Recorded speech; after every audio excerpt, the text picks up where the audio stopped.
Honorable the President.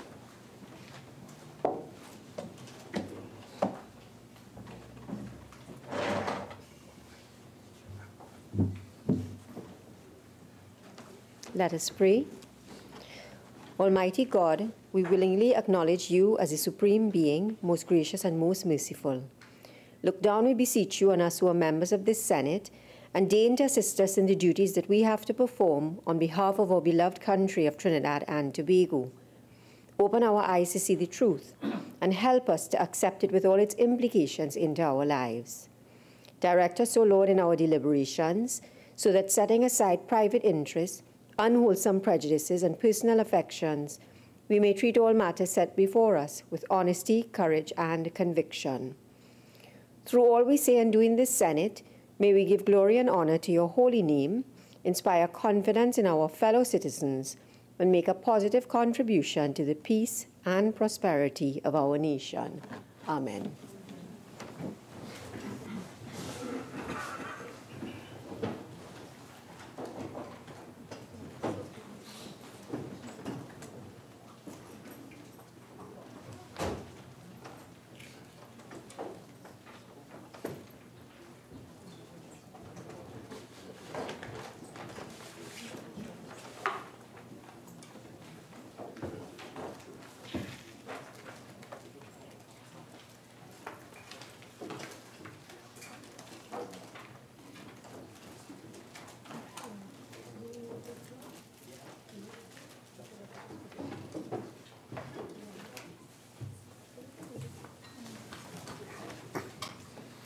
Announcements by the President.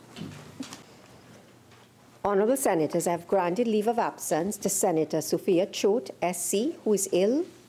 Honourable Senators, I have received the following correspondence from Her Excellency the President, Paula May Weeks, ORTT.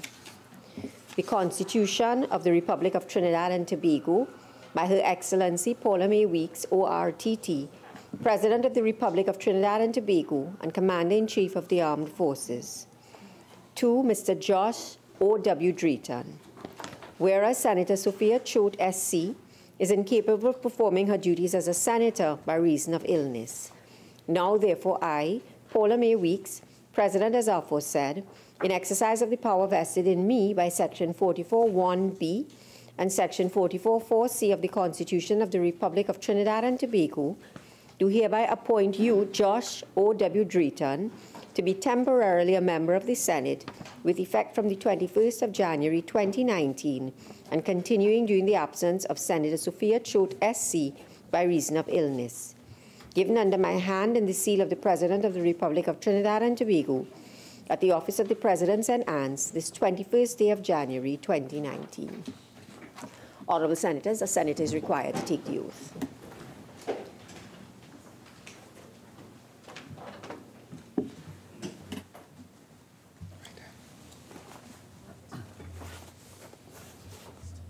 I, Josh Drayton, having been appointed a Member of Parliament, do swear by Almighty God that I will bear true faith and allegiance to Trinidad and Tobago, will uphold the Constitution and the law, and will conscientiously and impartially discharge the responsibilities to the people of Trinidad and Tobago, upon which I am about to enter.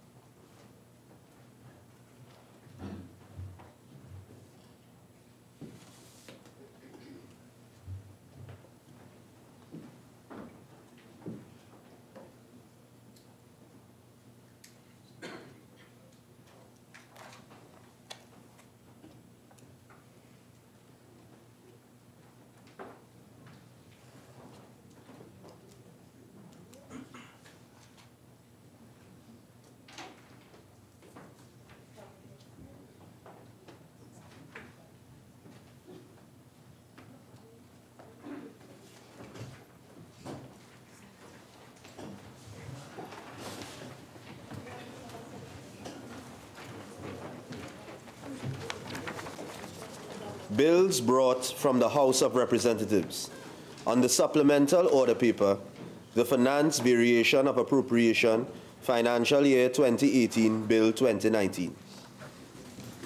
Minister in the Ministry of Finance. Thank you, Madam President. Madam President, in accordance with Standing Order 62(1)B, I beg to move that the next stage of the bill be taken later in the proceedings. Honourable Senators, the question is that the next stage of the bill be taken later in the proceedings. Those in favour say aye. Aye. Those against say no. The ayes have it. The next stage of the bill will be taken later in the proceedings. Petitions, papers. Minister in the Ministry of Finance.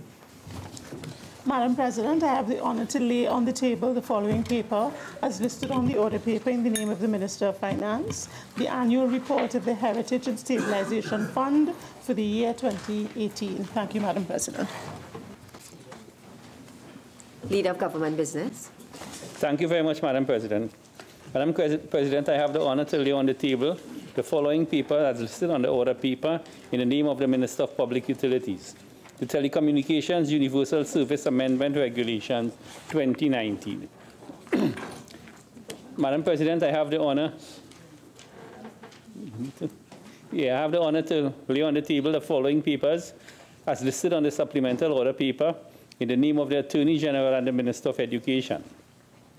The ministerial response of the Ministry of the Attorney General and Legal Affairs to the 17th report of the Public Accounts Committee, 3rd session 2017-2018, 11th Parliament, on the examination of the audited financial statements of the Trinidad and Tobago Bureau of Standards for the financial year 2009 to 2013.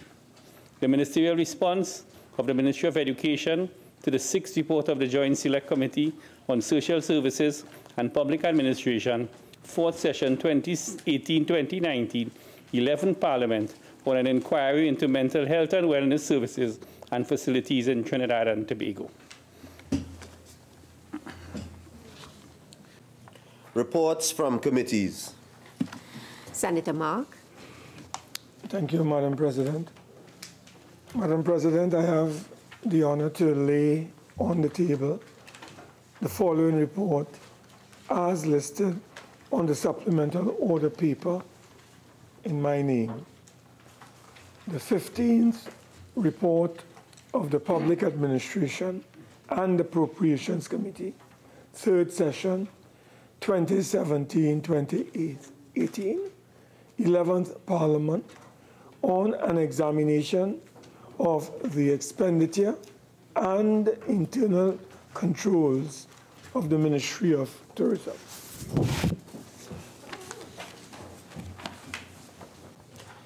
Urgent questions. Senator Mark. Thank you.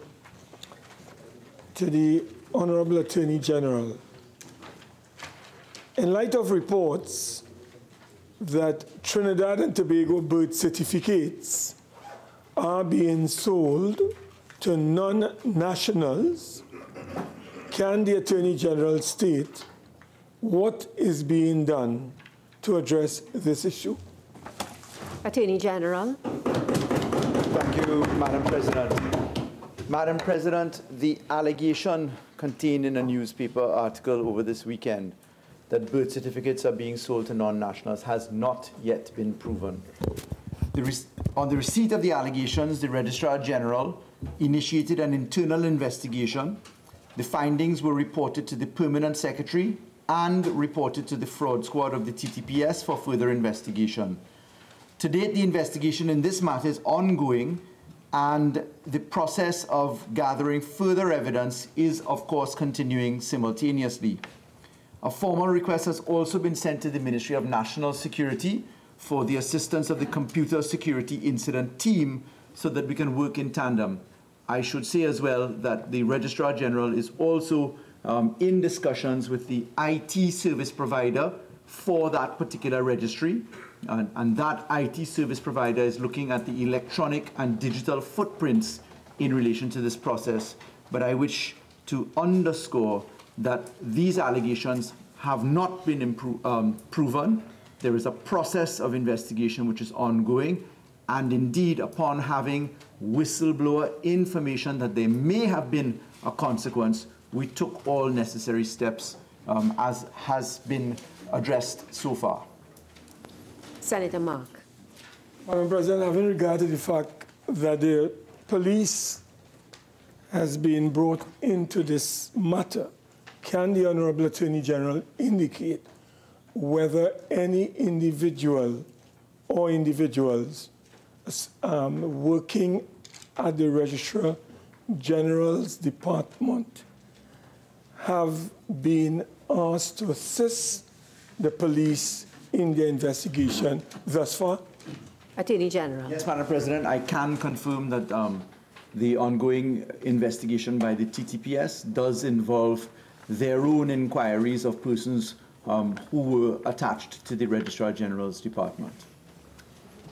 Senator Mark. Madam President, can the Honorable General indicate whether those individuals who are attached to the Registrar General's Department, have they been reassigned, removed from that specific sensitive area, or are they still located in that particular area where birth certificates can be altered?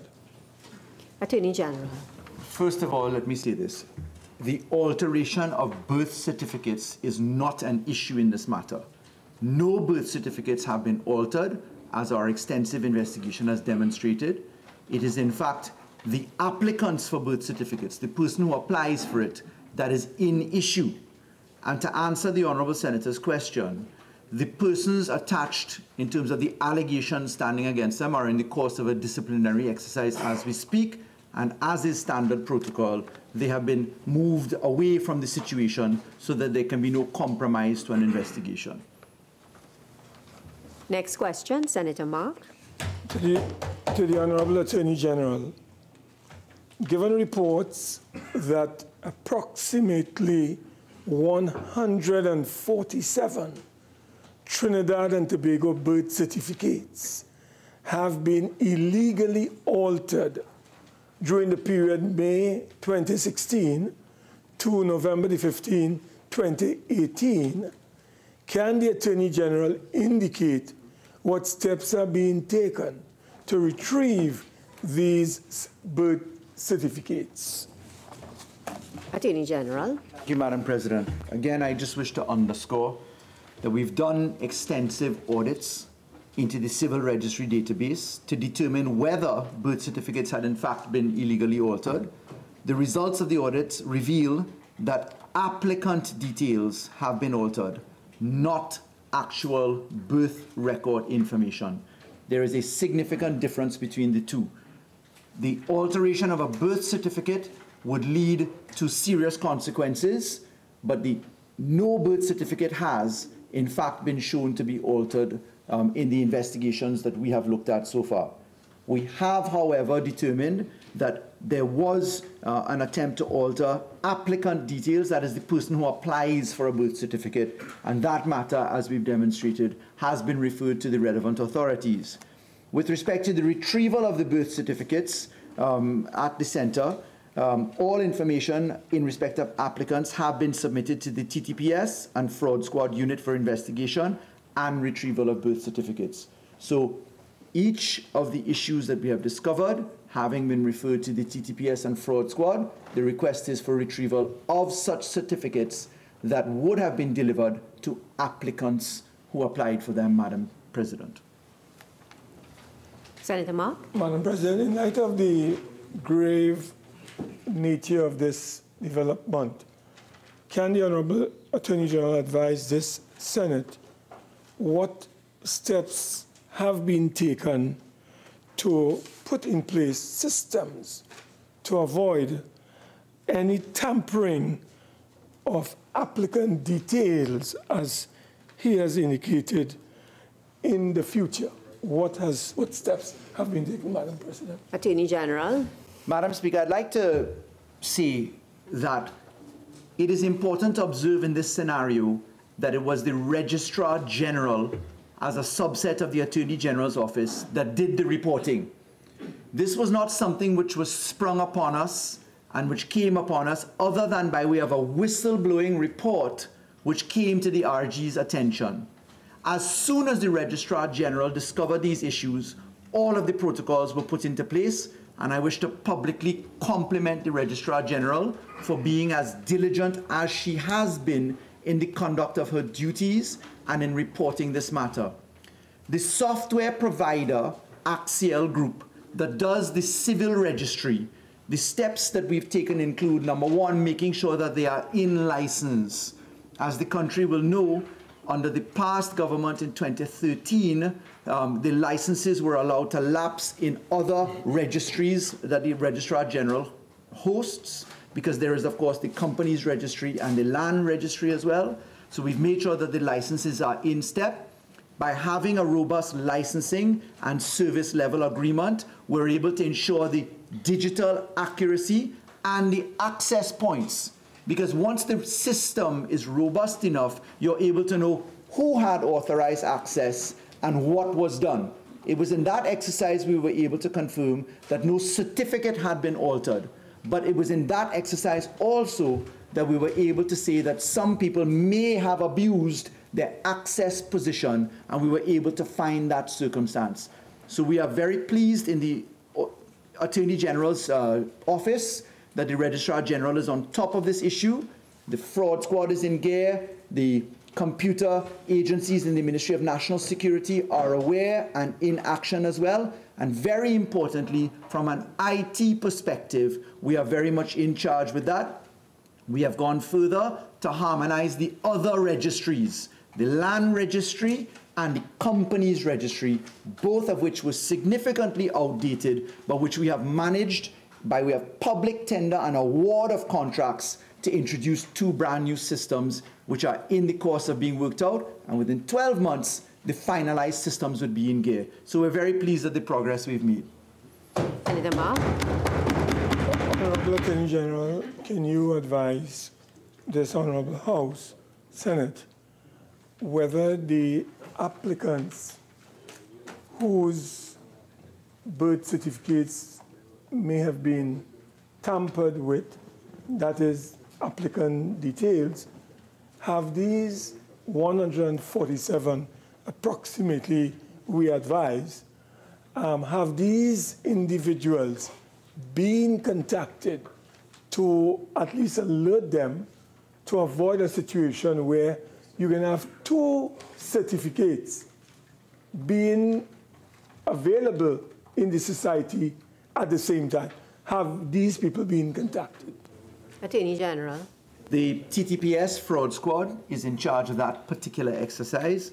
And I want to state publicly, the author of the article, Ms. Denise Wren, called me and had, I would estimate, a 30-second conversation with me. There was no presentation of particulars in the depth of that reported, much to my surprise, reported on the front page of the newspaper. But Ms. Wren had a 30-second conversation with me. And had she had a deeper conversation with me, I would, of course, gone into detail to help her out of the circumstances of her article. Headlines and content are often very far apart in journalistic product. And I would recommend that if you're approaching the head of ministry, if you want to get a substantive response, you have to ask a substantive question. You can't just simply come with a quick, I've ticked the box approach. I cannot condemn the reporting of any journalist in this country, but suffice it to say, when you're presenting a story of this type, it is essential that we get the facts and you put the correct questions, as the Honourable Senator Mark has done today, to clarify this issue. And I thank the Honourable Senator for asking the questions in the way that he has. Honourable Senators, the time for urgent questions has expired.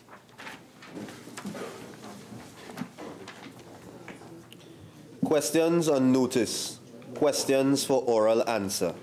Leader of Government Business. Madam President, the government is pleased to announce that it will be answering all questions, save and except question 41, in which we seek a 2-week deferral.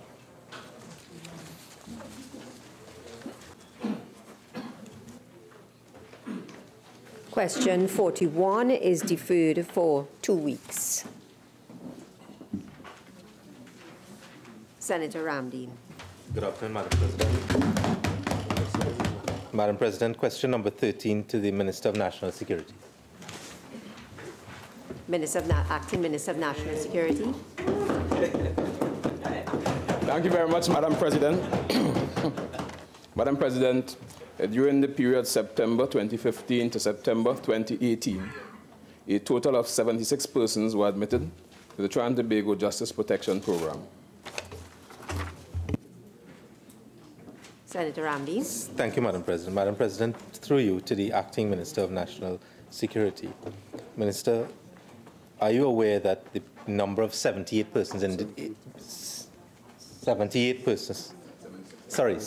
persons being admitted during this period of time represents a significant decrease in the number of persons that have entered this program over the period of years? Senator Ameen, I won't allow that question. You to the Honourable Minister. Honourable Minister, can you state what steps have been taken to make the Justice Protection Program over the period September 2015 to the period September 2018 more attractive for persons to enter that program? Senator Ameen, I won't allow that question. Just have a look at the question that has been posed.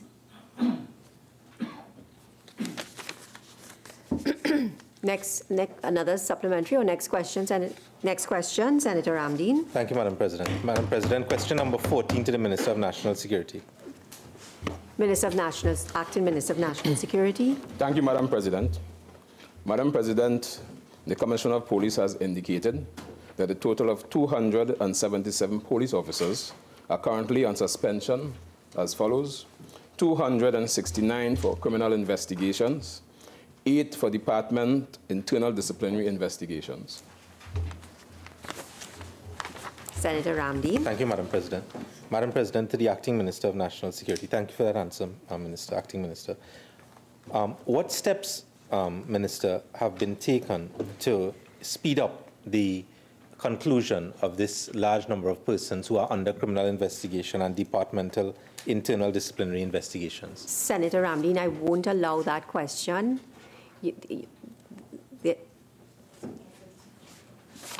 Another supplementary.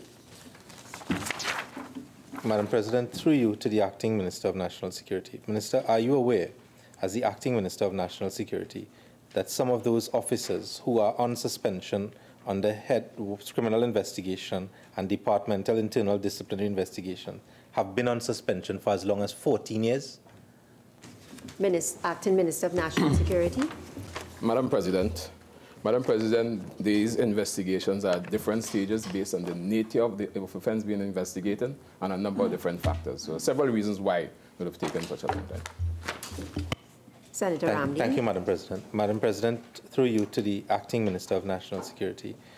Minister, are you able at all to tell us how many of those persons who are on suspension with pay? Acting Minister of National Security. Madam President, I'm not able to give that information at this point in time. Next question, Senator Ameen. Thank you, Madam President. Madam President, to the Acting Minister of National Security. Question number 15. Acting Minister of National Security. Thank you, Madam President. Madam President, a total of 758 have been accused of murder and are currently committed to stand trial at the assizes. Next question, Senator Mark. Question number 36 to the Minister of National Security. Acting Minister of National Security.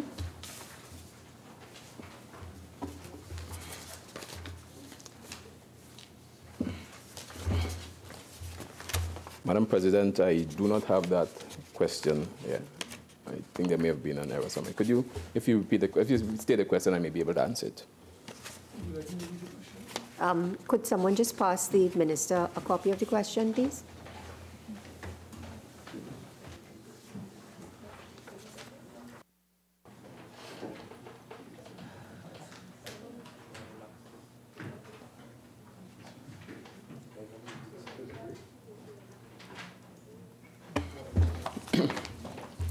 Madam President, with respect to this question, I know that there's an ongoing attempt to replace the locks. I know there's been some procurement issues, and I know that it is a work in progress right now. Some of the locks have been replaced as far as I understand it, but I know there's still an ongoing progress in respect to procurement and replacing the locks at the prisons. Senator Mark. Madam President, having regard to the fact that this event took place in 2015, can the minister provide this House with some of the procurement challenges that the prison authorities may be facing in changing these locks on the prison gates? Minister. Madam President, I know at one time there was an issue with respect to the providers of those locks. As you I recognize, of course, they're not simply locks that you can purchase anywhere with respect to the prison system. There's in fact some issues with respect to the provider. I believe by now it should have been overcome, but they are treating those issues. Senator Hussain. Thank you very much, Madam President. To the Honourable Acting Minister of National Security, the Minister indicated in his answer that some of the locks have already been changed. Can the Minister indicate how many locks have been changed and how many are yet to be changed? Minister. Madam President, I'm able to give that figure right now. Next question, Senator Mark. Question number 42 to the Minister of Housing and Urban Development. Minister of Housing and Urban Development. Thank you, Madam President. Madam President, the Trinidad and Tobago Housing Development Corporation records state that there is a steady increase in demand for public housing with over 176,000 applicants on the waiting list. In light of this, the government is looking at other initiatives to provide low-cost public housing by getting the private sector involved through the private-public partnership and the Housing Construction Incentive Program. At this time, the AGC is not given consideration to relocating the residents of its Greenvale housing development, as there is not a sufficient supply of housing units to cater to all 634 residents affected by the recent flood. Senator Mark. Madam President, through you, can the Minister indicate whether his ministry has been approached or was approached by residents of Greenvale, and if you can identify a number seeking relocation? Senator Mark, you've asked two questions there. So let's go it over. You asked, the first one is whether anyone approached. Isn't that it?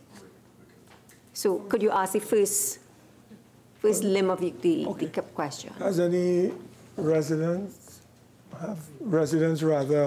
approached your ministry with a view to having themselves relocated? Minister? Yes, Madam President, yes, some residents have opposed the ministry requesting relocation. But as was mentioned before, that has not been considered at this point in time. Senator Mark. Can you advise this Honourable House how many residents would have approached the ministry for this particular arrangement, relocation that is? Minister. I can't give you a specific number, but several residents have raised the issues, even in the public meeting that we held after. Several of the residents raised the issue of relocation. I can't give you a specific figure. Senator Mark. Madam President, can the Minister indicate, in light of the decision of the government not to relocate residents of Greenvale, can the Minister indicate to this House what measures are being taken to provide the residents with some degree of comfort as it relates to any future untoward development reflooding? Senator Mark, I won't allow that question anymore. Can the Minister give an undertaking to provide to this House, Senate, how many citizens would have approached the Honourable, well, the ministry that is, for relocation? Would you be prepared to give us an undertaking? Minister.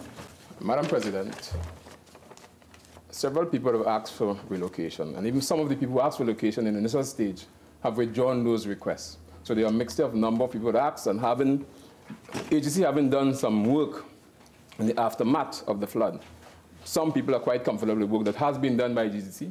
As a matter of fact, Madam President, there is in fact an initiative right now to do flood mitigation through the Ministry of Work, working together with GCC, looking at flood mitigation to prevent a reoccurrence of the flooding that took place in Greenville. So residents themselves are reconsidering that request for pre-allocation. Next question, Senator Mark. Question number 43 to the Minister of Housing and Urban Development. Minister of Housing and Urban Development. Thank you, Madam President.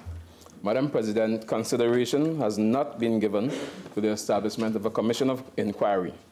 However, during the post-cabinet media briefing on October the 25th, 2018, by the Honorable Prime Minister, the Ministry of Works and Transport was immediately instructed to conduct a hydrological investigation into affected areas, including South La Hokata, that leads into the Greenville housing development.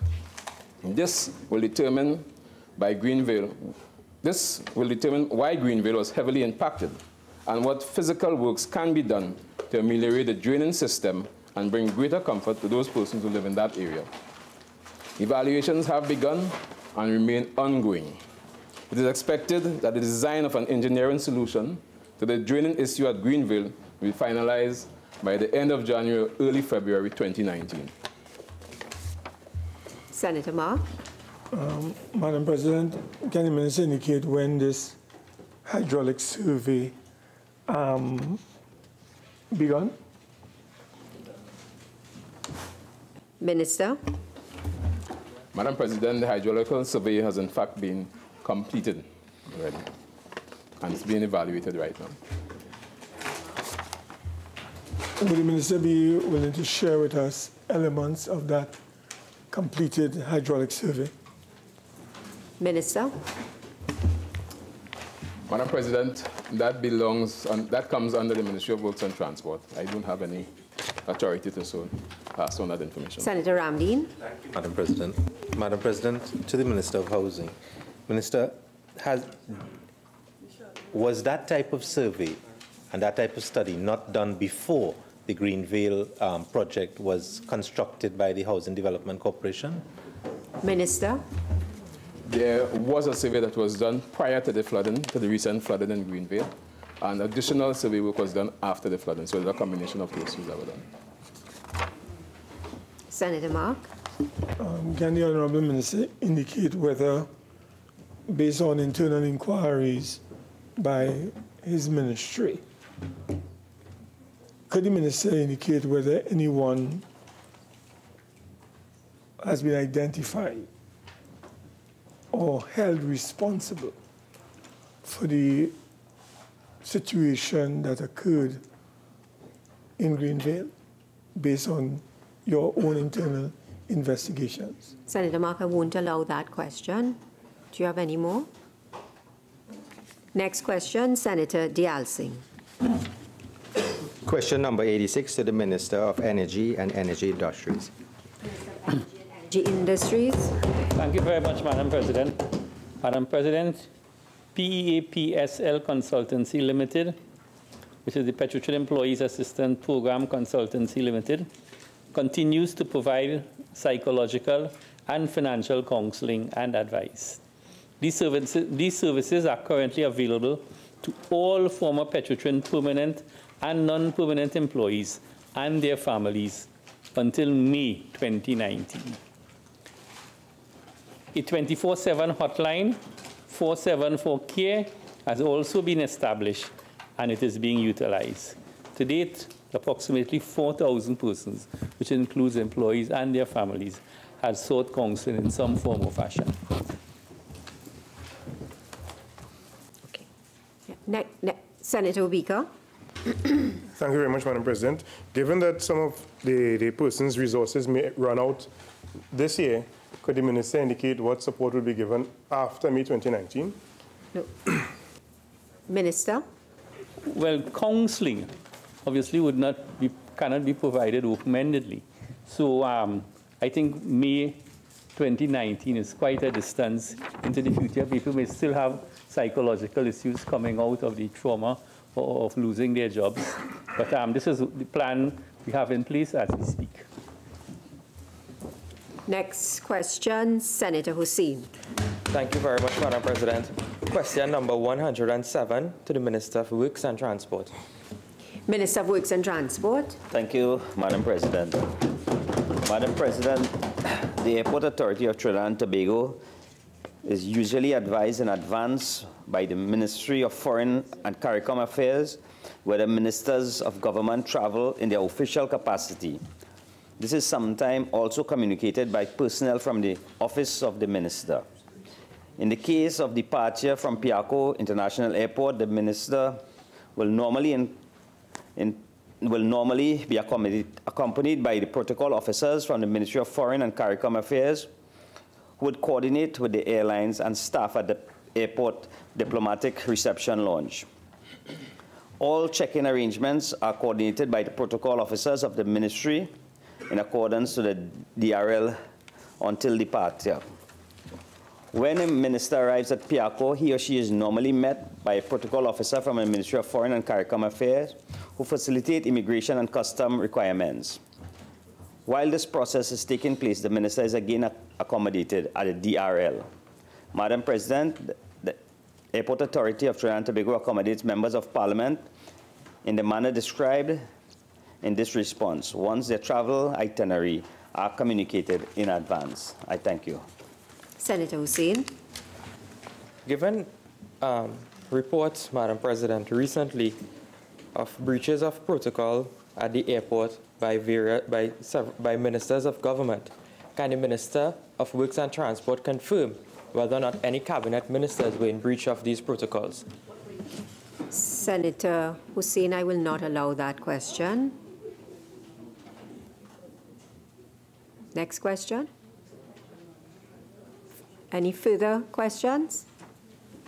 Next question, Senator Hussain. Question number 108 to the Minister of Works and Transport. Minister of Works and Transport. Thank you. Thank you, Madam President. Madam President, in accordance with normal procedures and pursuant to the Shipping Act, Chapter 5010, 13 exemptions were granted to the Galleon Passage for its certification. These exemptions are in respect to issues based mainly on construction rules and risk assessment, which are normal for this type of vessel. An example of exemption in this area is the horizontal distance between forward master headlight is less than 1/2 of the length of the vessel. This exemption was granted on the condition of compliance with Convention Regulation 1972, Section 13, and IMO reserves 910/22. Risk assessment. Risk assessment involved putting mitigation in place and confirmed by drills and inspection. This drill was carried out in conjunction with the Coast Guard, where evacuation exercises were timed to ensure that in the likely event of an emergency, persons could safely evacuate the vessel. An example of this exemption is in this area. Fuel oil forward of crew accommodation space. This exemption was granted on the condition that no fuel will be stored and used for the forward tank without prior written approval from the Maritime Service Division of the Ministry of Works and Transport. Madam President, these types of exemptions are the same as those granted all over the world to catamarans that carry passengers, including the TNT Spirit and the TNT Express. I thank you. Senator Hussain. Madam President, can the Minister indicate, having regard to the Lloyd's report of 2018, which outlined some 100 defects on the Galleon's passage, whether any of these defects were remedied before the grant of the exemptions? Minister. Madam President, the fact that only 13 exemption had to be granted, it meant that all the rest would have been complied with. Thank you. Senator Hussain. Can the Minister indicate or provide to this Honourable Senate a list of the works that have been done in order for the vessel to have complied with the other defects of the Lloyd's report? Minister. Madam President, I will have to liaise with the Maritime Division because they are the ones who would have undertake the responsibility of certifying the vessel. So those reports would have been compiled and the exemptions would have been granted by the Maritime Service Division in accordance with their act. So I am sure once I liaise with them, if it is permissible, I will forward a copy to this Honorable House. Thank you. Senator Hussain. Madam President, can the Minister indicate what would have been the cost in order to remedy these defects? Minister. Madam Speaker, I don't have those costings at hand. However, if requested, I am sure a copy can be made available. Senator Hussain. This is my last supplemental, Madam. Madam President, under the Shipping Act, when any exemptions are granted to a vessel, an exemption certificate is normally issued. Can the Minister provide to this Honorable Senate the exemption certificate for the galleon's passage? Senator Hussain, I won't allow that question. Next question, Senator Hussain. Question number 109 to the Prime Minister, Madam President. Leader of Government Business. Thank you very much, Madam President. Madam President, no money is owed by the government of Trinidad and Tobago to Sandals Resort International. Let me repeat that because the optics. No money is owed by the government of Trinidad and Tobago to Sandals Resort International. The CEO of Sandals Resort International, Mr. Gerhard Wiener, made it clear at a press conference held at the Office of the Prime Minister on January 15th, 2019, that no cost incurred by Sandals would be passed on to the government of Trinidad and Tobago. Madam President, this question was filed before the collapse of... Please? Sorry, I'm just giving you premise of my question. The timing of the question was before the collapse of the deal. Can the Minister then indicate what were the monies Sandals indicated that the government owed based on the statements made by the owner of Sandals, Butch Stewart, for certain surveys done on the site in which the Sandals project was earmarked? Senator Hussain, I won't allow that question. Next question. Madam President, there had to been the government of Trinidad and Tobago. Senator Hussain, it's not a debate. You can ask a question. Madam President, can the Minister indicate what is the reason for the write-off of the monies that Trinidad and Tobago would have owed to Sandals? Senator Hussain, that question does not arise. Next question. Senator Hussain.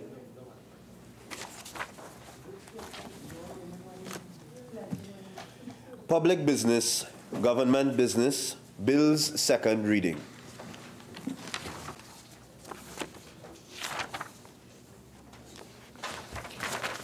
Before I call on the Minister, may I just remind all members, please, of the procedural bulletin number 1 regarding the use of electronic devices. You may remember I was very kind at our last sit-in, but I'm hoping that today we will not have phones going off during the sitting. Minister in the Ministry of Finance. Thank you, Madam President. Madam President, I beg to move that a bill entitled An Act to Vary the Appropriation of the Sum, the issue of which was authorized by the Appropriation Financial Year 2018 Act 2017 and varied by the Finance Supplementation and Variation of Appropriation Financial Year 2018 Act 2018 be now read a second time.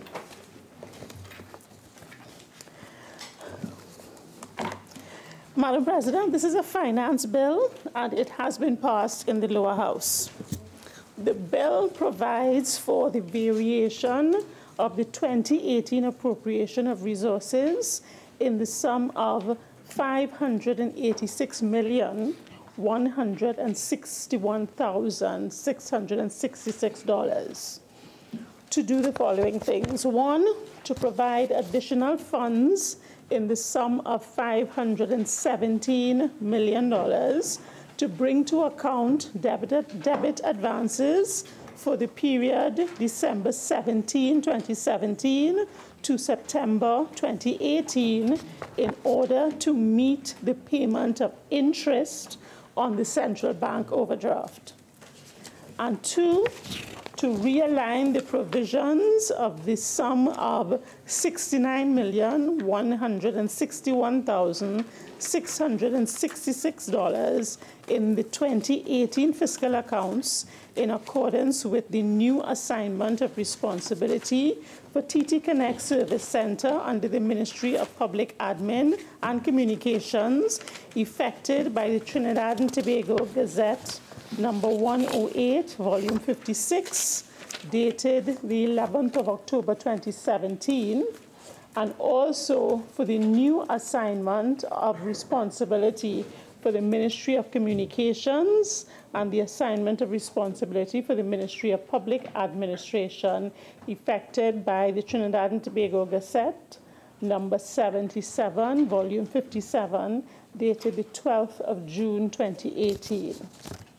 In addition, Madam President, honorable senators are asked to note the transfer of funds between subheads under the same head of expenditure in the sum of $1,457,501,437 for fiscal year 2017, and the sum of $1,183,532,006 for fiscal 2018.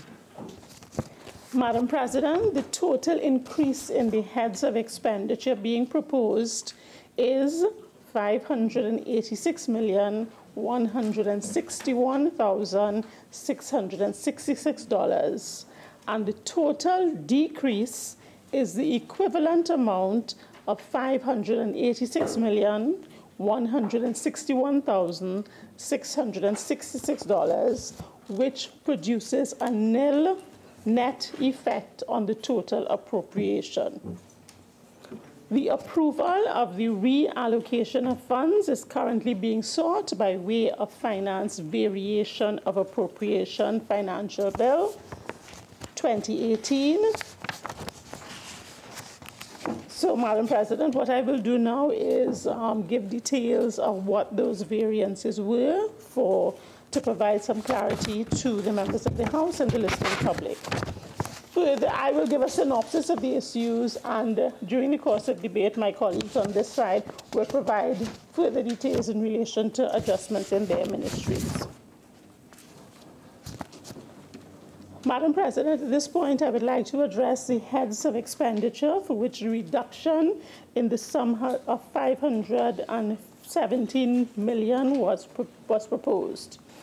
It should be noted that following a final review of the 2018 accounts, savings have been identified under the following heads of expenditure: Ministry of National Security, Ministry of Health, Ministry of Public Utilities, Ministry of Energy and Energy Industries, and Ministry of Works and Transport.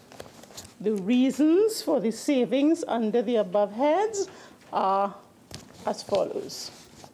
1, in respect of Ministry of National Security, under the subhead rent or lease of vehicles and equipment. Madam President, in respect of this matter, the lease for the provision of CCTV coverage expired with effect from July 1st, 2017, and the ministry is awaiting Cabinet's approval for a new contract. And what we have been doing, what the ministry has been doing in the interim, is proceeding with the current service provider on a month-to-month basis until that contract is approved. But that produced a savings of $100 million. In respect of the Ministry of Health, Madam President, there were various issues that led to a reduction in expenditure by $211 million. 1, in respect of drugs and other related supplies. The savings there was $119 million, brought about as follows. Firstly, there was a rationalization of the formulary list, which is the list of prescribed drugs. This resulted from that list moving from a total of 730 prescribed drugs to 580 drugs, inclusive of those for CDAP. And Madam President, let me make it clear, it is not that we are providing fewer drugs to the public. It is that the list has been rationalized to get rid of duplications in respect of drugs provided for the same illness and ailments. So rationalization has produced a significant cost savings. In addition, there is a purchasing facility provided by PAHO, the Pan American Health Organization, in securing drugs, and this has also produced a savings. What previously occurred was that the Ministry of Health was using various suppliers, and as a result of that, the cost of securing the drugs were more expensive. We are using the PAHO facility, and this has produced significant savings in the sourcing of drugs for the use by the health sector. Medical treatment of nationals and institutions. Under this area, the Ministry of Health did two things that produced significant savings. A higher number of patients were treated within the public health institutions during the year, rather than outsourcing these persons to private institutions. That produced significant savings.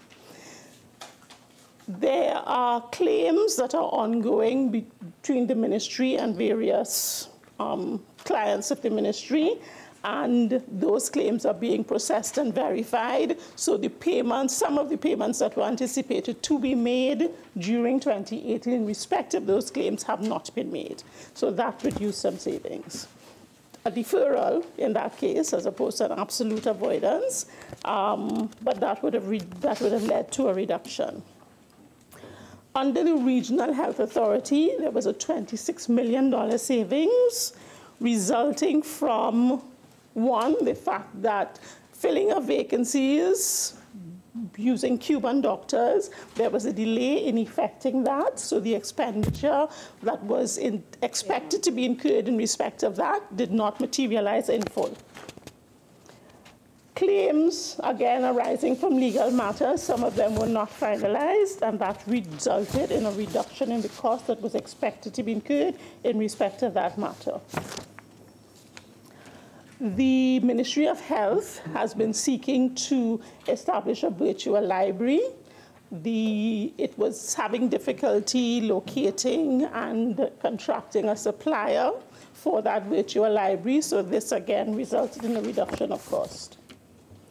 In respect of the North Central Regional Health Authority, a savings of $9 million, and the South Regional Health Authority, a savings of $5 million, resulting from the following. The ministry undertook a review of the procurement process for all regional authorities with a view to eliminating cost inefficiencies in the acquisition of medical supplies and goods and services, and it produced some positive results in that regard. Also, there was better management of the use of overtime in those facilities, and that also led to the savings of $14 million. The waiting list for surgery, there was some cost savings in that area as well. There was an increase of surgical procedures undertaken at the public health institutions rather than by private providers. Specific surgical procedures were also increased. That is cardiac surgery at the Eric Williams Medical Sciences Complex and cataract surgeries performed by Cuban doctors at the San Fernando and Port of Spain General Hospitals and Mount Hope. So insourcing these things which were previously given out to private service providers have produced a significant cost to the ministry. And you may have seen occasionally articles on the newspaper indicating where doctors and nurses were encouraged to come out on the weekend to increase the the speed with which these services were being provided. So we are seeing the benefits of that approach by the ministry that resulted in a $7 million savings. The hospital refurbishment program. There was some delay in the implementation of some of these projects, which resulted in the ministry not incurring all the costs that were expected to be incurred during the 2018 period. There were tender issues, for example, for the prenatal and chemotherapy rooms and electrical upgrade of Building 24 of the Eric Williams Medical Sciences Complex. The upgrade to the Regional Administrative Center for the Southwest Regional Health Authority was delayed due to OSH non-compliance issues. The contractor terminated his contract, and we had to appoint another service provider. So that resulted in delay and therefore reduction in the cost that was incurred in that year. That would be a cost that would be rolled over to 2019. Repairs to the roof of the labor ward was delayed due to contractual challenges, and that too had to be given to another service provider. Under the Health Services Support Program, there was a $10 million savings. This is a result of an IDB GORT-funded project.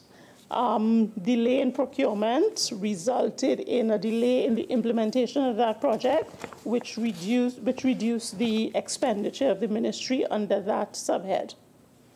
The next phase of the project is a health promotion policy, which is carded for launch in each RHA from January to June 2019. That, Madam President, would be the issues that would have led to the reduction in expenditure in the Ministry of Health. In respect of the Ministry of Public Utilities, there was a $62 million savings. Specifically, in respect of the Water and Sewage Authority. In fiscal year 2018, the Water and Sewage Authority achieved an overall reduction in recurrent expenditure by $62 million as a result of doing three things. One, it rationalized the engagement of contractor labor. Two, it employed more structured use of in-house labor.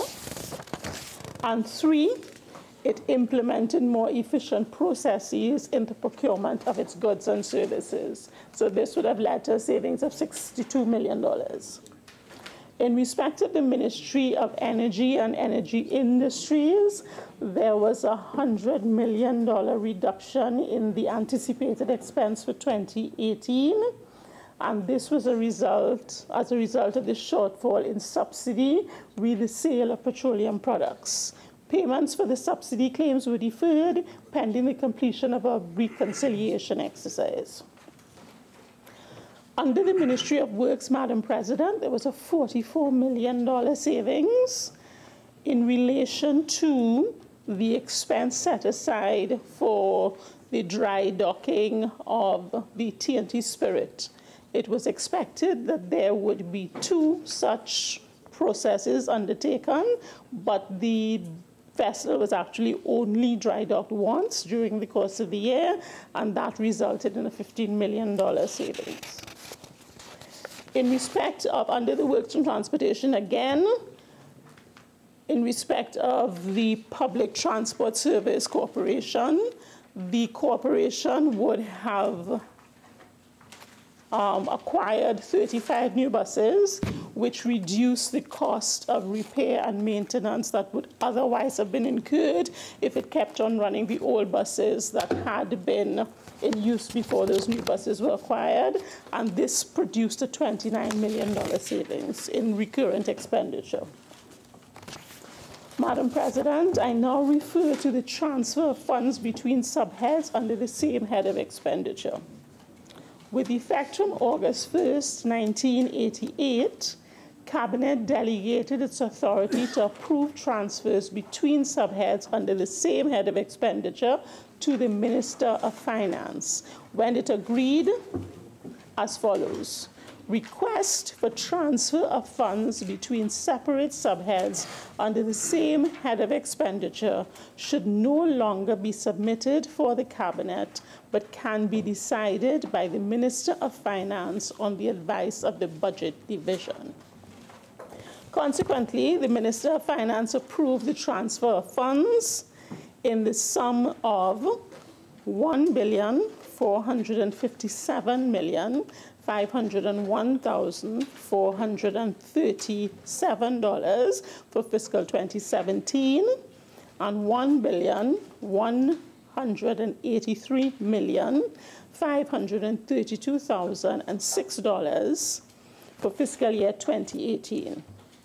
It should be noted that the transfers were approved by the Minister of Finance based on notes from the respective ministers requesting the transfers. Madam President, it should be noted that these transfers were requested to reflect changed circumstances in the ministries and departments and a consequential reordering of priorities. They do not increase the total appropriation in any way. Statements showing the transfer approved by the Minister of Finance and explanations for these transfers would have been provided to members of this Honourable House. Madam President, the fiscal data for 2018 is substantially finalized, and the provisional outturn in central government fiscal operations for fiscal 2018 recorded a deficit of $5,351 million, or 3.43% of GDP. This is $910 million less than the final revised projections. So the deficit is lower than we had originally communicated. The variance was mainly as a result of two things: lower than projected revenue of $368 million and lower than expected expenditure in the amount of $1,278 million. So in respect of the lower revenue, the revised revenue for fiscal 2018 was $42,617.6 million, whereas the actual amount collected was $42,249. So it's 249 collected versus 617 originally reported, a reduction, as I indicated, of $368 million. The negative variance on the revenue side was due mainly to lower receipts under taxes on goods and services of $141.9 million and non-tax revenue of $387.8 million. In respect of taxes on goods and services, the unfavorable variance, or the reduction in collection, was mainly attributed to decreased collections from the energy and non-energy sectors, as well as low compliance by companies in heeding administrative measures implemented by the Board of Inland Revenue. So the Board of Inland Revenue's attempt to improve its collections and compliance was not as successful as they had hoped. So the combination of those two things resulted in a reduction of the revenue by $386 million.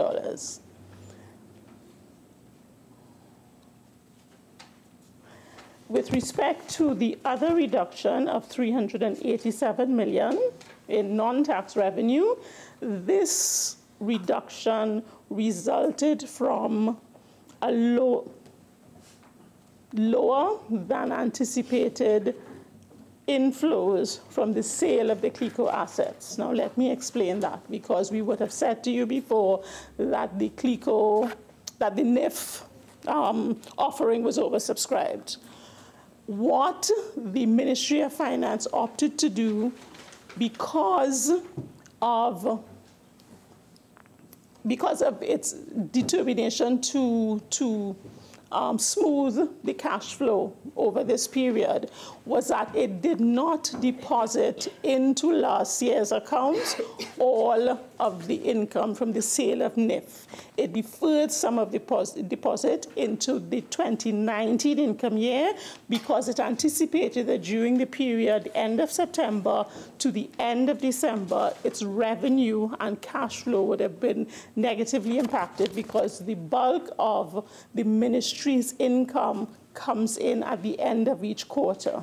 So to manage its cash flow for that first quarter of 2019, it would have deposited some of the NIF funds into that quarter rather than the end of the 2018 period. So that is what resulted in the reduction of revenue for 2018. In respect of expenditure, the revised expenditure for fiscal 2018, projected at the time of the presentation of the 2019 budget, was $48,879 million. The actual expenditure was $47,601 million, a reduction of $1,278 million. The major areas in which the expenditure was lower than projected were as follows. 1, interest payments. Interest payments were less than projected by $564 million. And the primary cause of this was the lower than anticipated level of expenditure on domestic loans, due mainly to underutilization of funds which were provided to meet payments on loans and fixed-rate bonds. 2, current transfers. Current transfers were less than projected by $515 million. This was attributable mainly to the non-receipt of directives to allow for the transfer of funds to the following Infrastructure Development Fund, CARICOM Development Fund, Public Housing Construction Program, Business Stimulus Program, and the Fiscal Incentive Program for farmers. The third reason for the reduction in expenditure, transfers to statutory boards and similar bodies were less than projected by $215 million. This was mainly under the THA, in an amount of 205 of the 215, since a number of non-cash transactions were not finalized and brought to account. In respect of capital expenditure on the development program, the reduction in expenditure totaled $127.4 million.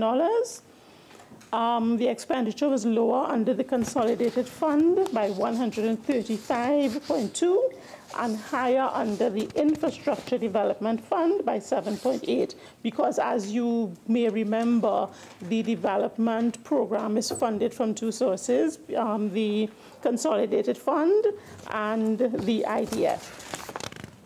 And these were due mainly to delays in implementation of the projects and processing of claims for payments under the Consolidated Fund.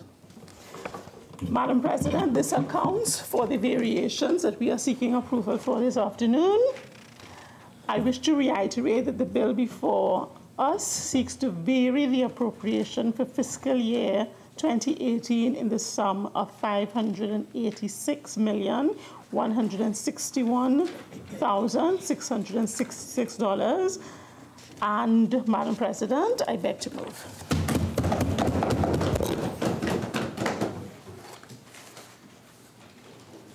Honourable Senators, I shall now propose the question for debate.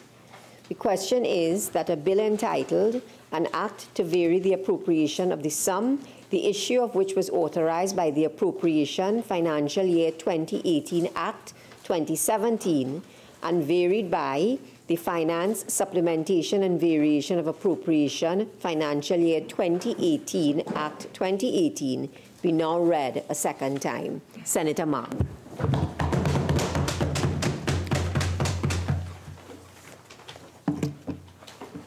Thank you, Madam President.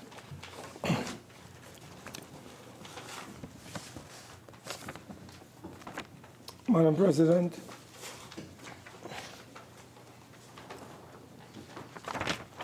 the bill before us seeks to vary the sum issue authorized by the Appropriation Act, financial year 2018,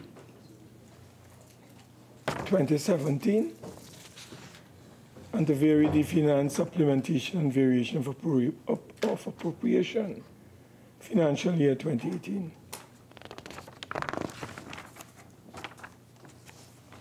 Madam President, you know, transparency and accountability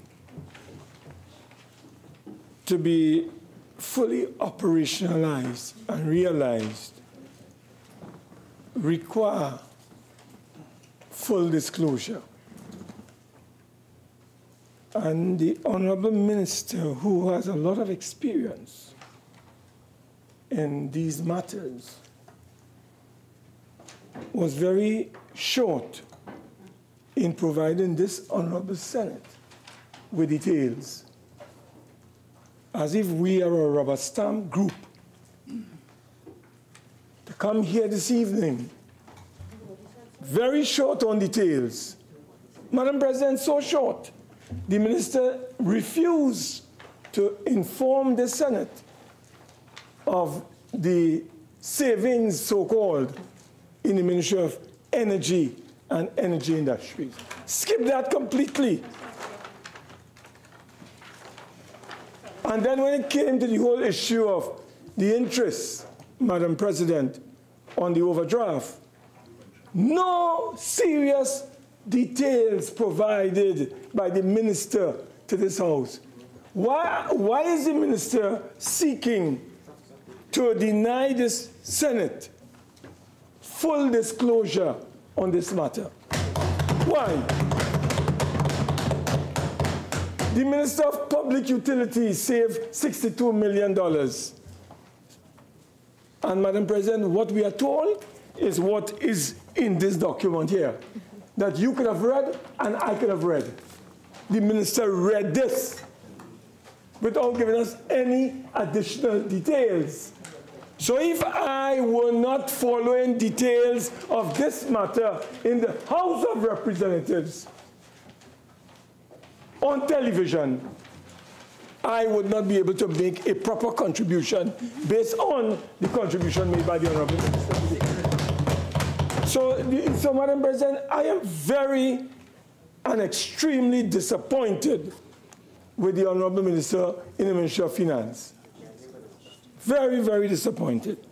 But, Madam President, we allow the government to bring something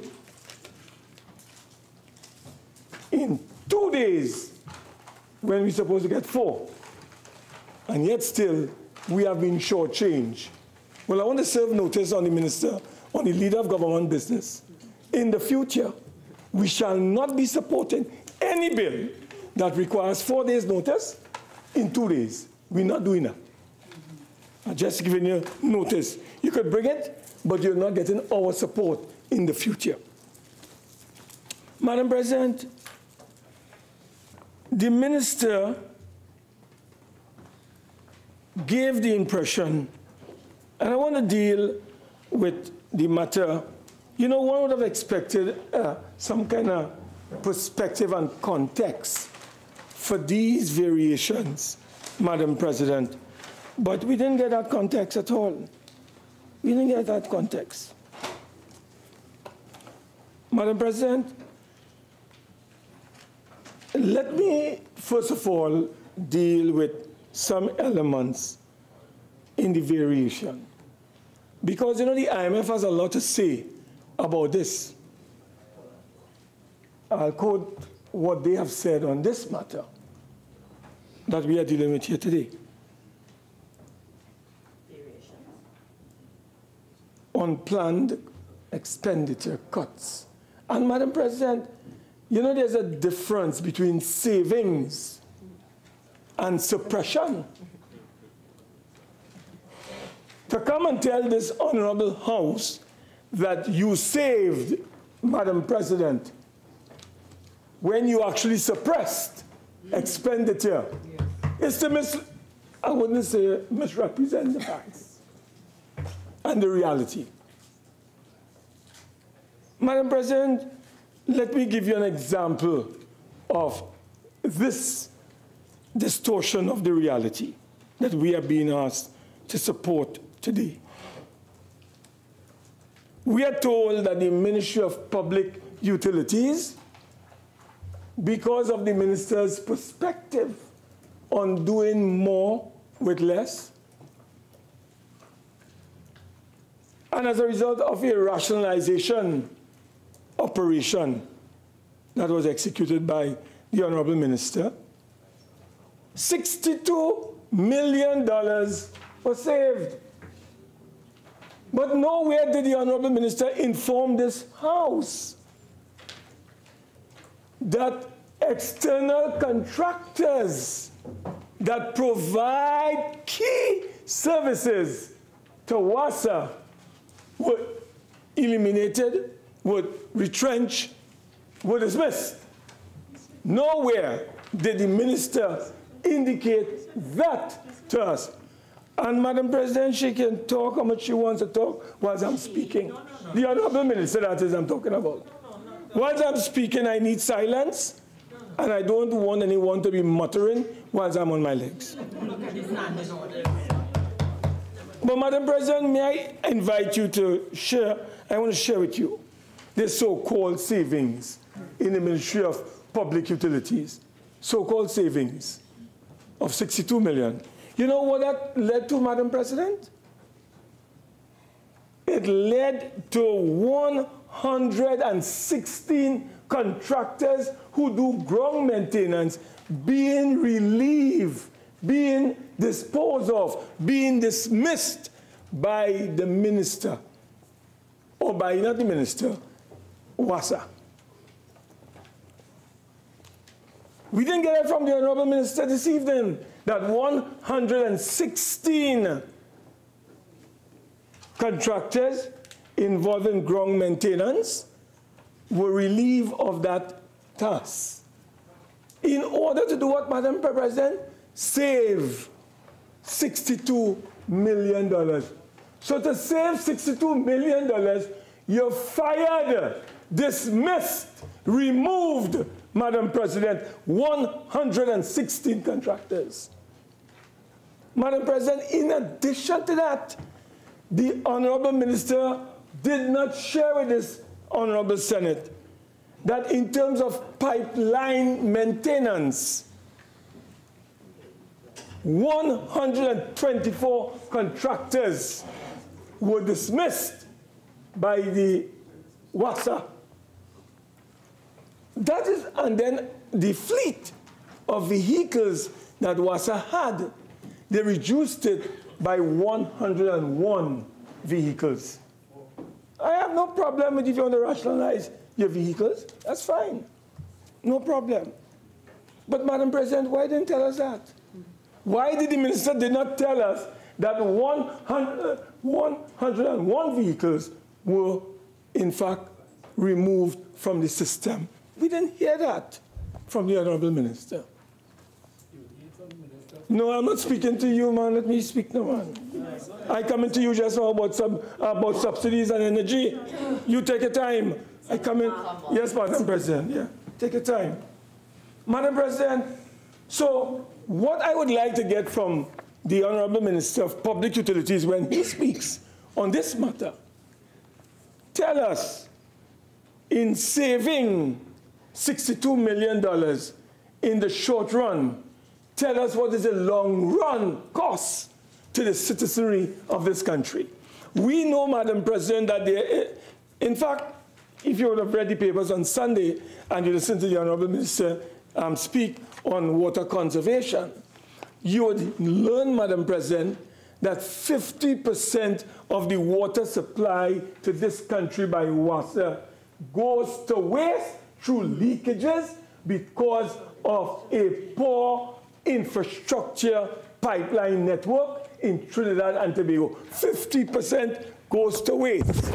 So, Madam President, at a time when we are being told by the Meteorological Office to brace for a dry season of drought proportions, and telling the elderly and the youths and those with asthma to brace for that incoming dry season and spell, we have a minister in 2018, Madam President, retrenching, dismissing through WASA 124 contractors. You know, Madam President, you know what they do? They are engaged in pipeline repair. So when there are leaks all over the country, they deal with that. What we are being told by the minister is that they are using internal crews in order to do so. But, Madam President, what is the reality? What is the reality? I had to call somebody at WASA after leaks appear in a particular area in the community I'm from. And the people who are affected have been calling WASA over and over and over to have that leak repaired. And, Madam President, nothing. I intervened. And luckily, my voice carried.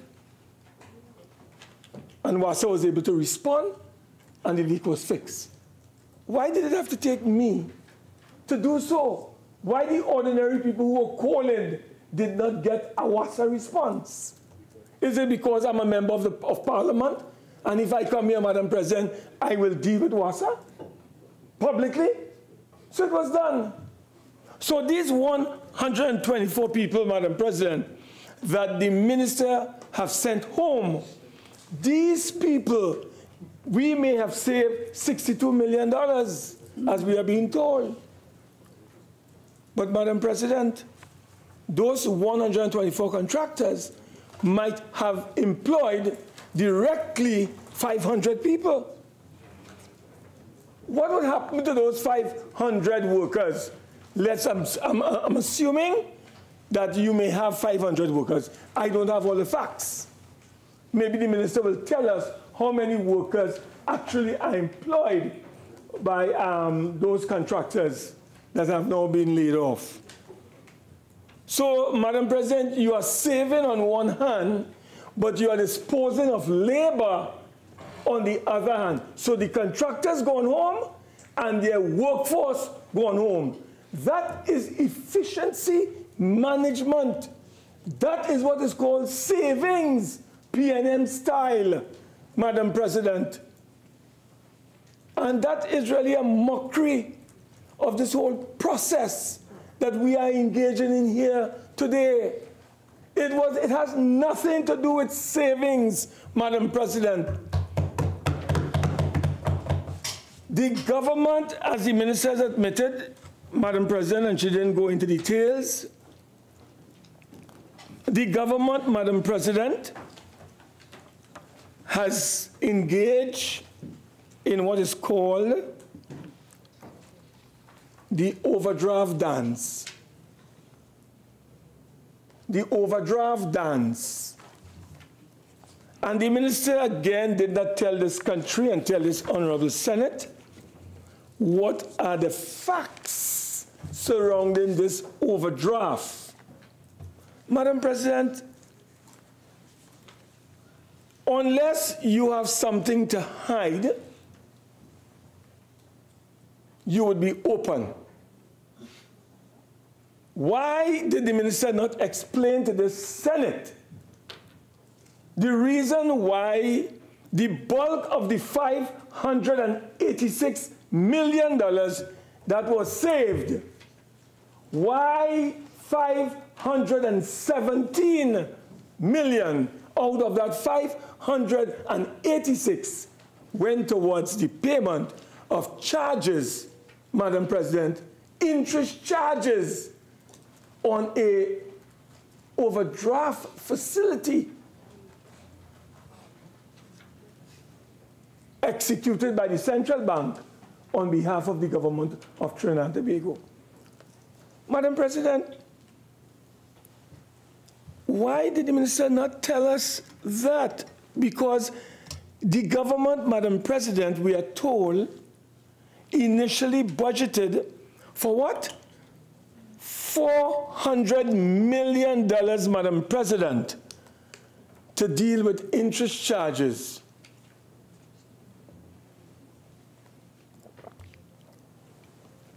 In the 2018 budget.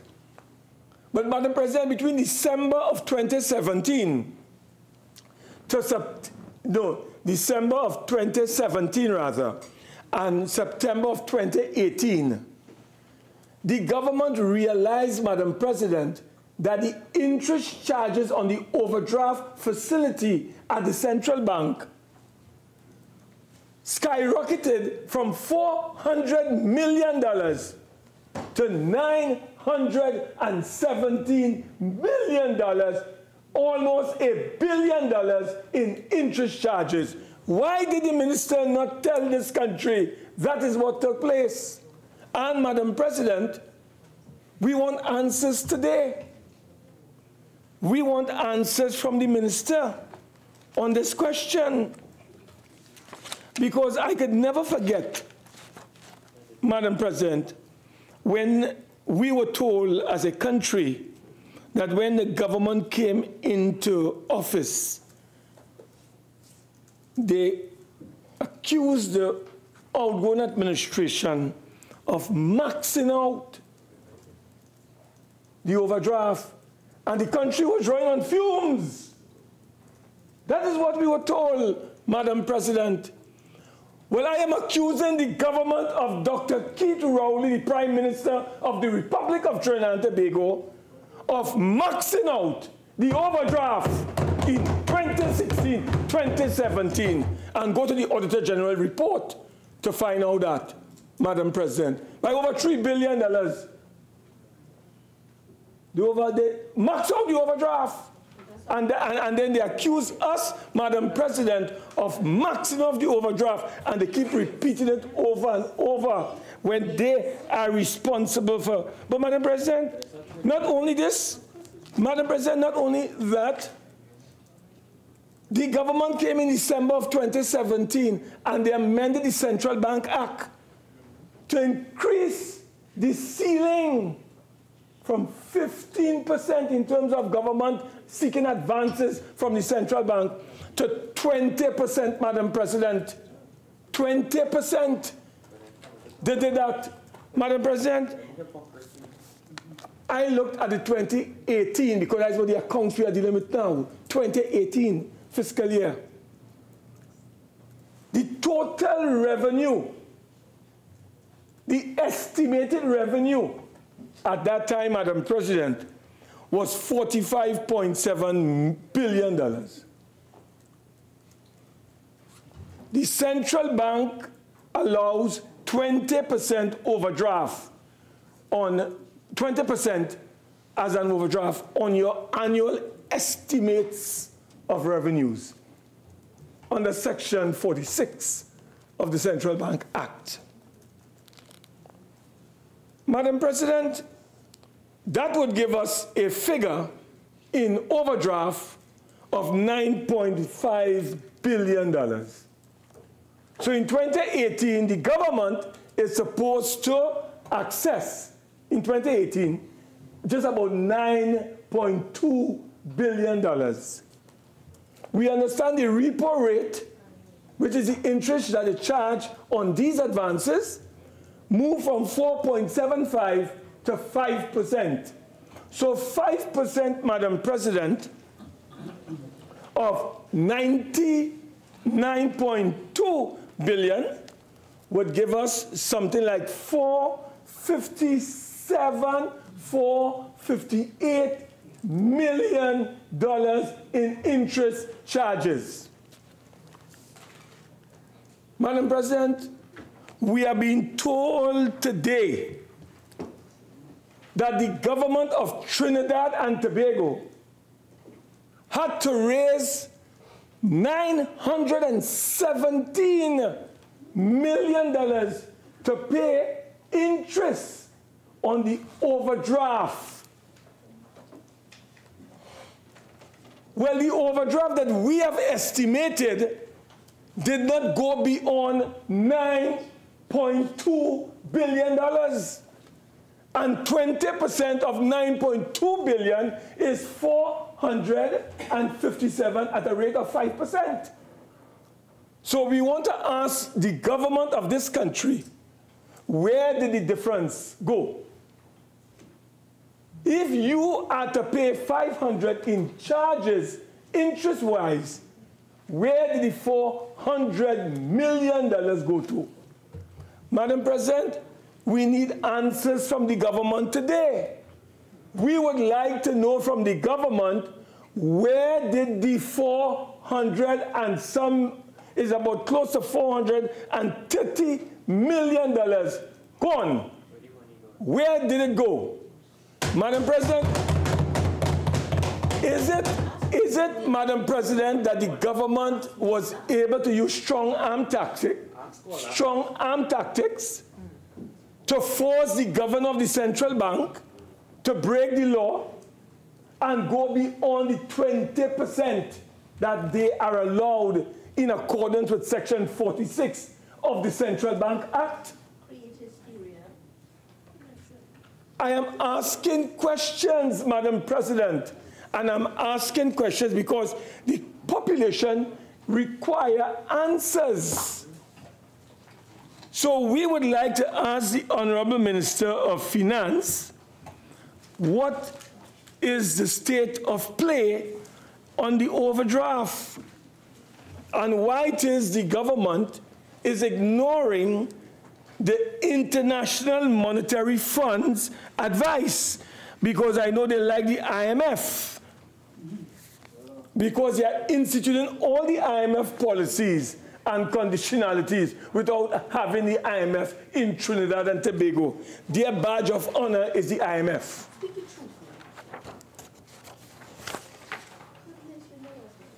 Madam President, I have the 2018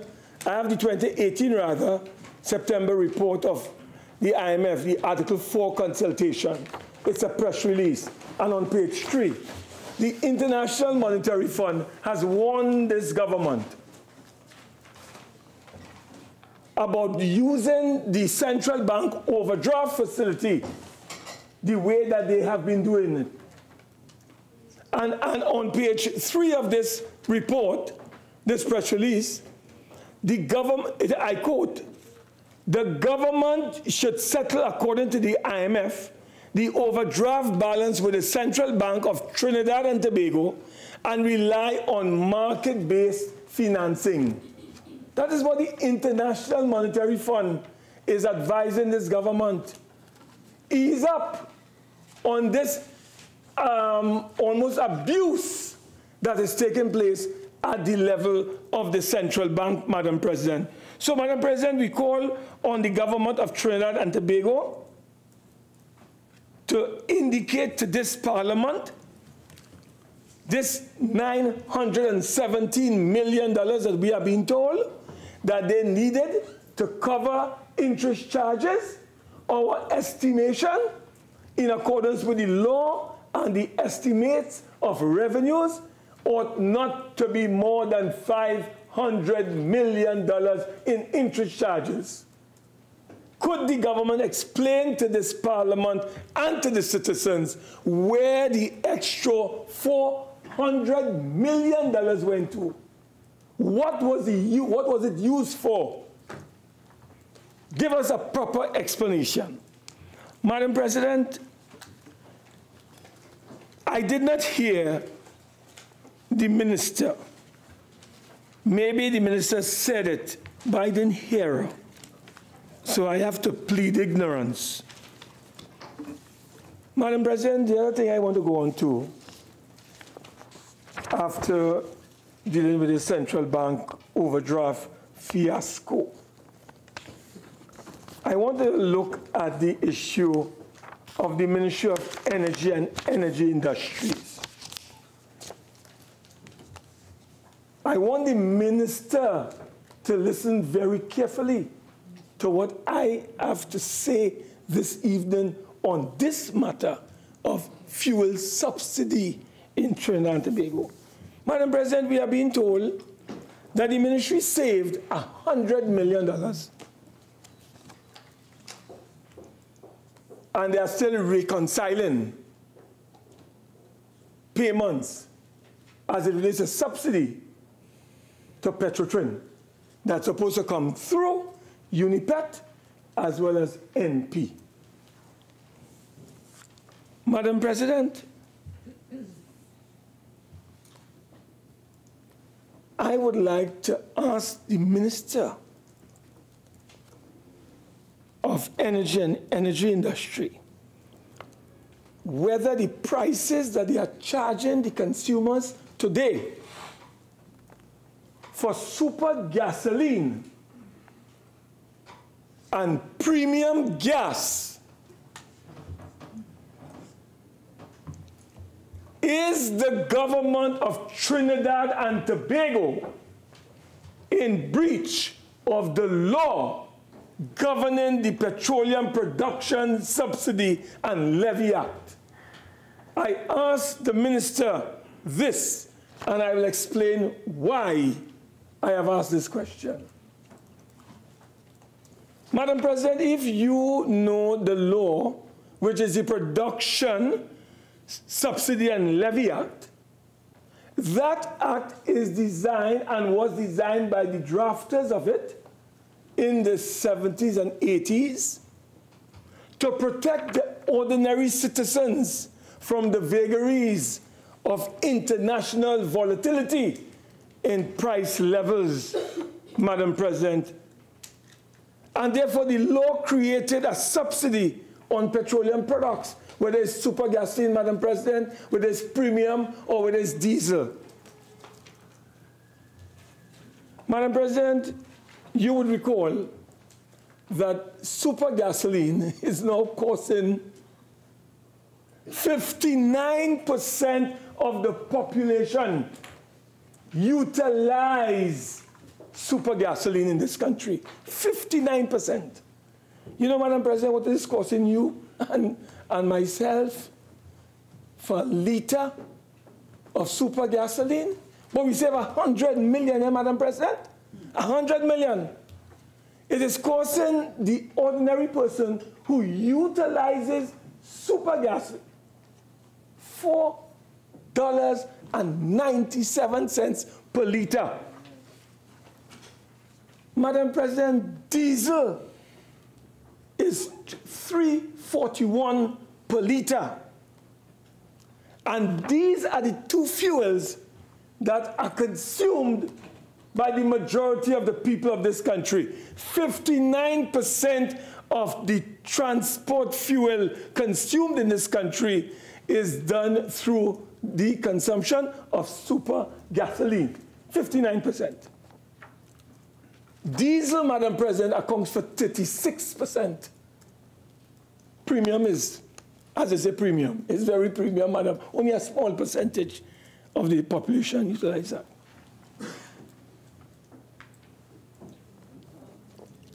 Madam President, let me indicate to you what the Minister of Finance in his budget speech told this country. That is the last budget. And I quote, Madam President, "Motorists should note that an oil price of US $73 per barrel at an oil price of $73 US per barrel, the actual unsubsidized," Madam President, listen carefully here, "the actual unsubsidized price of super gasoline should be $5.47 per liter. And the unsubsidized price of diesel should be $4.96. Madam President, a mathematical relationship would tell you that if oil prices are $52 per barrel, the price of super gasoline at the pump should be $3.90 per liter. And the price of diesel should be $3.53 per liter. You know, Madam President, citizens are being called upon to pay $4.97 per liter for super gasoline. We're getting a little thing off because the calculation tells me that right now it is $3.41 per liter for gasoline, and the actual price is $3.53 per liter. So, Madam President, the question that has to be asked is whether the current prices for fuel at the pump in this country, government is taxing the population using fuel prices and by extension are in violation of the law of Trinidad and Tobago. I would like the Honorable Minister of Finance and the Minister of Energy, Madam President, to indicate to us this so-called $100 million that he's boasting that he saved, should that money not have gone to subsidizing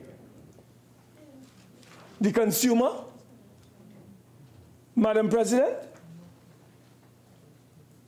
if the consumer is supposed to be paying $3.90 per liter and is in fact paying $4.97 per liter, isn't that, Madam President, a surplus that the government is deriving and extracting from the population?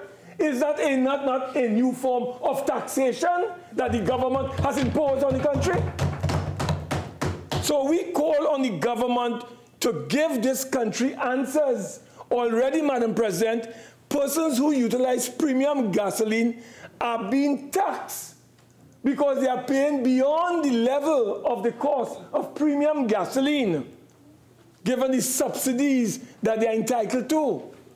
But we deem them rich, and therefore they can afford it. But what about the 59%, Madam President, who utilize super gasoline in this country? Are they rich? They are middle class. They are the working poor who have a car here and there, and you are asking them to pay $4.97 per liter, when in truth and in fact, Madam President, a proper calculation will tell us it shouldn't be more than $3.90. So, Madam President, I call on the minister to tell this country what is going on. What is going on with this situation that our people are being brutalized by the PNM. I remember, Madam President, when this thing was done some time ago, the same Minister of Finance who was then in the opposition bench, he went to tongue on premium gasoline, Madam President, and accused the government of violating the law. You know how long, Madam President, we were promised by the Minister of Energy? He doesn't appear to be in charge of his ministry. His ministry seems to be on autopilot. We were told by the Minister of Energy and Energy Industries that we are going to have an automatic system established. So when the price of oil were to go down, Madam President, like in Barbados, like in Jamaica, like in the United States, the consumers would benefit from lower oil prices by paying lower prices for gasoline. And vice versa, Madam President. You know, Madam President, in Trinidad and Tobago, the price going up, it is the same price you're paying for gasoline. The price going down, it's the same price you're paying for gasoline. So what is the government doing, Madam President? When is the government going to put in place... Senator Mark, you have 5 more Yes. minutes. When is the government going to put in place, Madam President, that mechanism? Madam President, I would like to ask the government to share with us, and I call on the government to give us answers, because the minister was very short on her presentation in this particular area. We are told that the Ministry of Communication saved $100 million. $100 million. And why, Madam President? The Ministry of Communication decided not to renew the contract with the telecommunication services of Trinidad and Tobago. And instead, it seems like there's a preferential customer or contractor that the government is interested in getting on board to get rid of the TSTT. Madam President, I can't understand why the government of Trinidad and Tobago will want to get rid of TSTT, which is a state-owned, 51% majority-owned company, and go to a foreign company called Integrated Microwave Technology Limited, trading as VisLink. And Madam President, the kind of information that we have gathered and we will take to the police, to the Integrity Commission on this matter, there we need answers, Madam President. Madam President, this request for proposal for this new contractor, this new busybody out of London, England, who is supposed to replace TSTT with the new surveillance system for cameras in this country. They aborted the actual request for proposal on 3, going on 4 occasions. Because you know why, Madam President? This company called Integrated Microwave Technology Limited was not ready. So every time they're not ready, the director of SSA would abort the whole process. And Digicel and Columbus Communication and Cable and Wireless, all of them who put in their bid, they are being disappointed because of the fact that there is a lot of activities that are taking place in this transaction that is illegal, that is fraudulent, and that is almost bordering on criminality. Madam President, we call on the government of Trinidad and Tobago to launch a forensic criminal investigation into this matter, because it was not no savings, Madam President, of $100 million involving the Ministry of Communication. It was a situation in which, Madam President, they deliberately aborted that arrangement with TSTT in order to favor an English company named Integrated Microwave Technology Limited, trading as VisLink, in order to do what, Madam President? Give them favor over TSTT. And Madam President, we need answers because the government is not giving us a full story on this matter of this so-called savings of $100 million. And I think right now, as I understand, Madam President, the Minister of National Security is in London. So we would like the Minister of National Security, whilst he's in London, to investigate this company called Integrated Microwave Technology Limited to find out what is the link between that company and the Ministry of National Security and the director of SSA. What is the link? And why are they trying to abort the TSTT contract in favor of this company? Madam President, this government is about to collapse and the people are about to get rid of this regime. This regime, Madam President, has failed the people. They have not only failed the people, they have betrayed their trust, Madam President. When they tell us, Madam President, the economy has expanded, Madam President, the economy has contracted by 5 to 6%. Madam President, I thank you very much for allowing me the opportunity to say these few words. Thank you very much, Madam President. Senator Deonarine. Thank you, Madam President, for the opportunity to contribute to this debate today. While I don't have the opportunity to vote on any money bills in this honorable House, I am always happy to bring forward my thoughts on the bill before us today. The bill essentially consists of a transfer of $586 million from the Ministry of Finance and Ministry of Communications to the Ministry of Finance and Ministry of Communications from the Ministry of National Security, the Ministry of Health, the Ministry of Public Administration and Communications, the Ministry of Public Utilities, Energy and Energy Industries, Rural Development, and Ministry of Works and Transport. The bill also consists of transfers between subheads amongst ministries valued at $1.46 billion. Madam President, 88% of the saving goes to the Ministry of Finance to meet the payment of interest on overdraft with the central bank for the period December 2017 to September 2018. Madam President, as Senator Mark rightly said, this $517 million is in addition to the $400 million allocated in fiscal 2018. And it brings the required interest payments to the overdraft facility at the central bank to $917 million. This is almost 1.5 times more than originally budgeted. In reviewing the Auditor General's report on the public accounts of Trinidad and Tobago, the government overdraft with the central bank began in 2011, averaging at TT 6.5 billion between the years 2011 and 2017. The Central Bank of Trinidad and Tobago account moved into overdraft in September 2011 and was recorded as TT 10.6 million in September 2017. We are yet to know the amount of the overdraft as of September 2018. Madam President, I want to clearly indicate that I got this information from the consolidated statements of assets and liabilities under the Treasury statements in the respective years of the Auditor General's reports on the public accounts of Trinidad and Tobago. Madam President, I am concerned, since this overdraft in the Central Bank of Trinidad and Tobago account is not included in our public debt.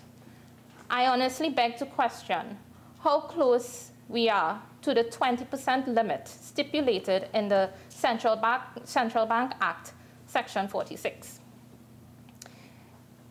Taking the overdraft into consideration, this may mean that the true debt to GDP ratio of the country may very well be above the recorded 62.1%. Some may argue that since the central bank is owned by the government, more or less, it means that the government is owing itself.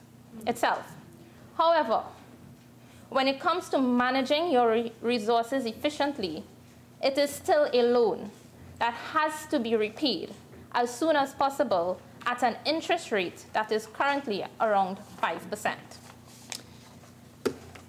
Studies from the IMF have shown that at debt levels lower than 30% of GDP, increases in the debt to GDP ratio are associated with faster economic growth.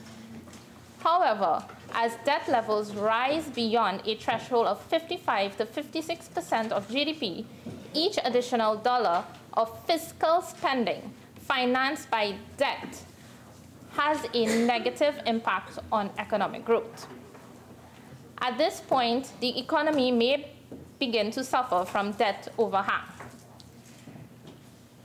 Debt beyond this threshold, that is the 55 to 56% threshold, discourages investment, and investors tend to believe that their profits will be taxed away in order to service the debt, and this can hinder economic expansion.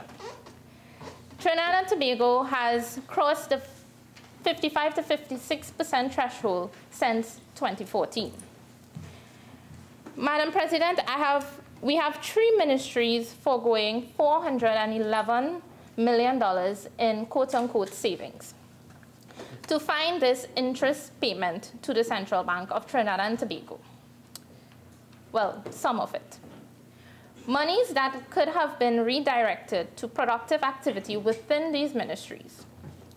The savings from these ministries will be financing 80% of the increased allocation for interest payment on the central bank overdraft. But these savings, Madam President, in some instances, seem to have come about as a result of lapses or delays in processes, procedures, of some kind, of some sort. Delays in procurement processes, delays in contract execution, contract management, ongoing verification and reconciliation processes. Delays means that monies that were not spent in 2018 have just been deferred to fiscal 2019. And this is where I raise to question the efficiency of public expenditure. My question is, how much of these delayed expenditures to be transferred in 2019 is expected to generate cost overruns? While I understand that challenges do arise in every operational environment, perhaps while closer monitoring and evaluation and the establishing of issues and risk mitigation strategies, a more proactive approach can be developed. Studies have found that large cost overruns, benefit shortfalls, waste, and low completion rates are common in major infrastructure projects in developing countries and can be attributed to their poor selection, monitoring, and evaluation. I cite that information from the IMF as well, Madam President. Madam President, if you would permit me, I would like to direct some questions to the Honorable Minister on the savings from the ministries, particularly those from the Ministry of National Security, the Ministry of Health, and the Ministry of Energy and Energy Industries. In the Ministry of National Security, given the delay in the Cabinet's approval to the new contract for the CCTV coverage, which expired in July 2017 and resulted in the 100 million in savings, which areas of Trinidad and Tobago was left without CCTV coverage, and for how long? Is there an indication of the number of crimes committed in these areas that should have had CCTV footage and could have assisted in the detection of these crimes? With respect to the Ministry of Health, the 20 million savings accrued from the increased utilization of public health facilities. Can the minister indicate, one, the extent of the increase, and two, the standard timeline for the verification and reconciliation processes of claims when such an increase is experienced, the increase in utilization of medical facilities, the public health facilities? Also, Madam President, I see that there are some savings from the increased number of surgical procedures undertaken at the hospitals. My question here is whether there is a similar reconciliation and verification process being undertaken. Madam President, through you, I would also like to ask the Honorable Minister how the $26 million savings is distributed amongst the filling of vacancies in the regional health authorities, the legal claims, and the supplier of the virtual library. How is that 26 million distributed amongst those three things? With respect to the recruitment and selection process not yet completed, can the minister indicate the reason for the delay? Obviously, it was supposed to be done in 2018, right? So if there were any hindrances in terms of procurement processes and so on, can you elaborate a little bit, please? Under the hospital refurbishment program and the health services support program, I would like to know what the underlying reasons for the procurement challenges that were faced. And finally, with respect to the Ministry of Energy and Energy Industries subsidy payment that has been deferred pending a reconciliation exercise, usually how long do these exercises take?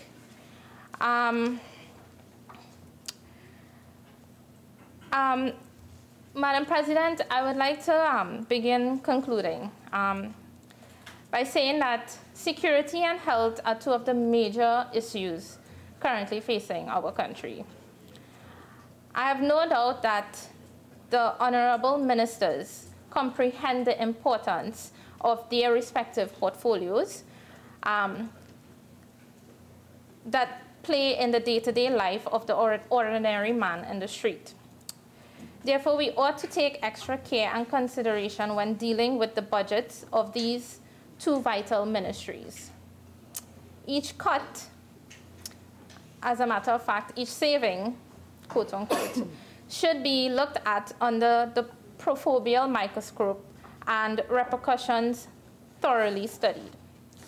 In conclusion, I thank my honorable colleagues for the opportunity to have contributed to today's proceedings, and I look forward to your responses, Honorable Minister.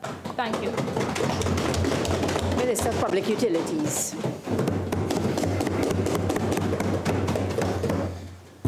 Thank you, Madam President, for allowing me to join this debate. You know, and as I'm about to join this debate, I'm spread out all over because I have so many different things to touch on. You know, I will start by let's start by saying that the fact that this government, I remember, let me start over. I remember being part in 2017 of a budget debate. And the conversation at that time was that, well, you know, you are asking the country to manage its belt tighter. However, there was a feeling out there that there was still too much fat and that there was need for government to be a little bit more efficient in running and cut waste as much as possible. And I remember that being said that, well, you know, we moved from 62 billion down to 52 billion, and therefore you had to cut with a certain degree of caution because you will set, you could destroy the economy in the process. But yet still, I remember the chamber and other people talking. So here it is, we are standing here basically saying that, you know, we have been able to bring our deficit within the tune of 3.43% of GDP, well within international standards, and being able to keep employment levels relatively high and do all that we have had to do to run this economy with the reduced revenue.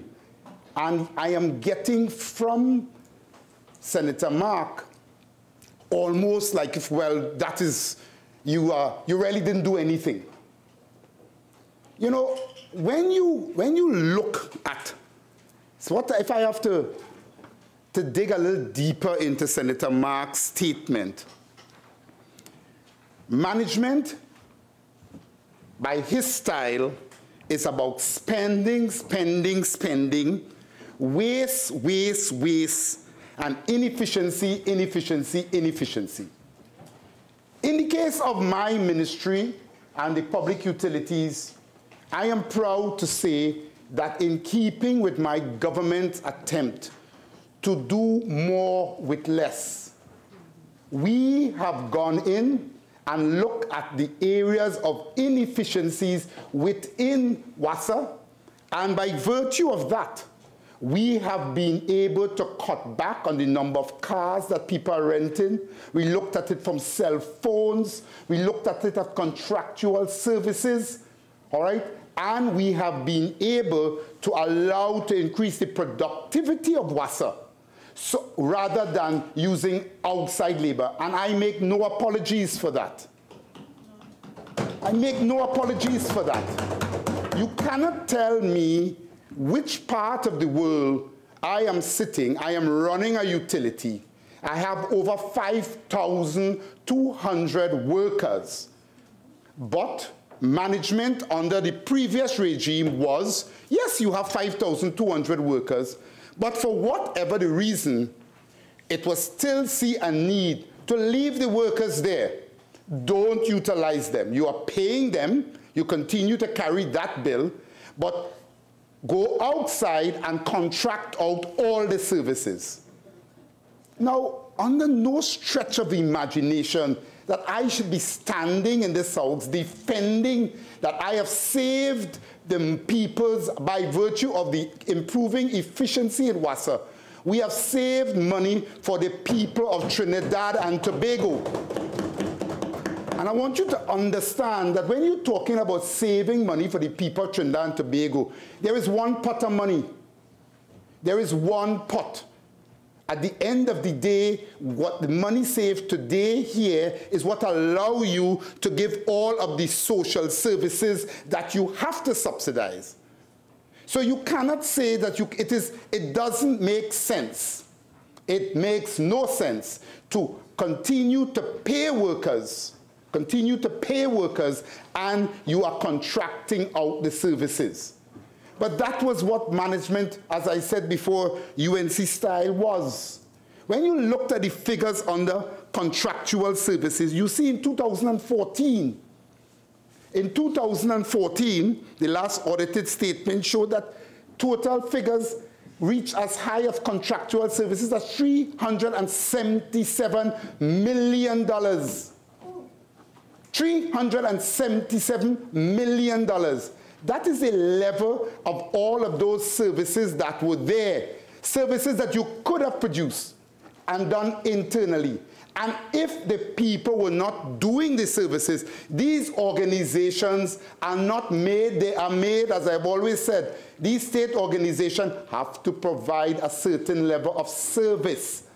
They are created not just to create employment. If you have 5,300 workers, you need to work and see what is the problem. You do not fix the problem.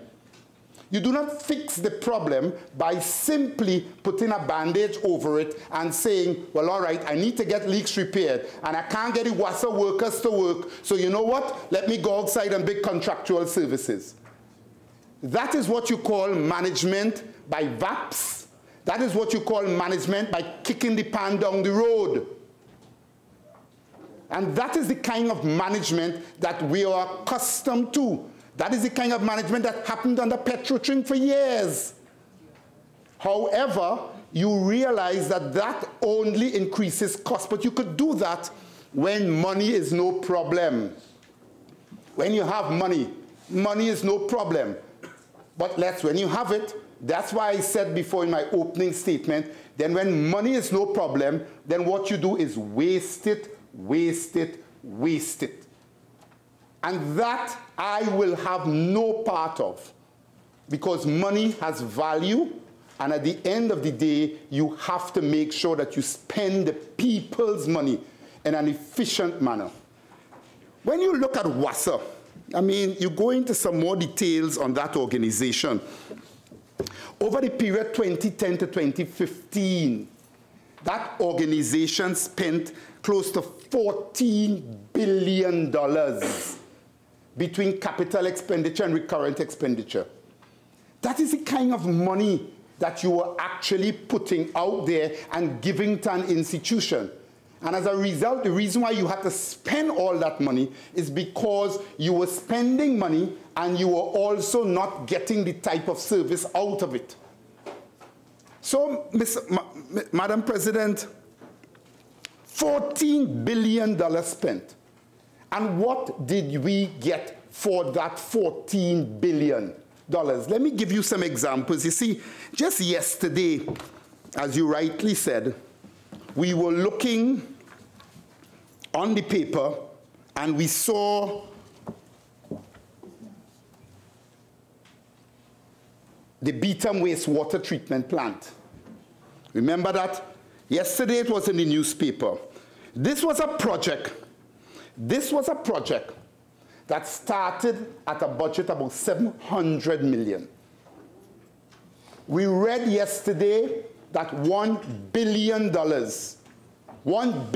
was paid out, although the project is only 40 to 45% completed. Another, to complete the project, will take us up to $1.3 billion to complete that particular project. That's the kind of money that you are talking about for that particular project. Now, that particular project was expected to increase the water supply in this country by 10 billion gallons a day. 10 million gallons a day.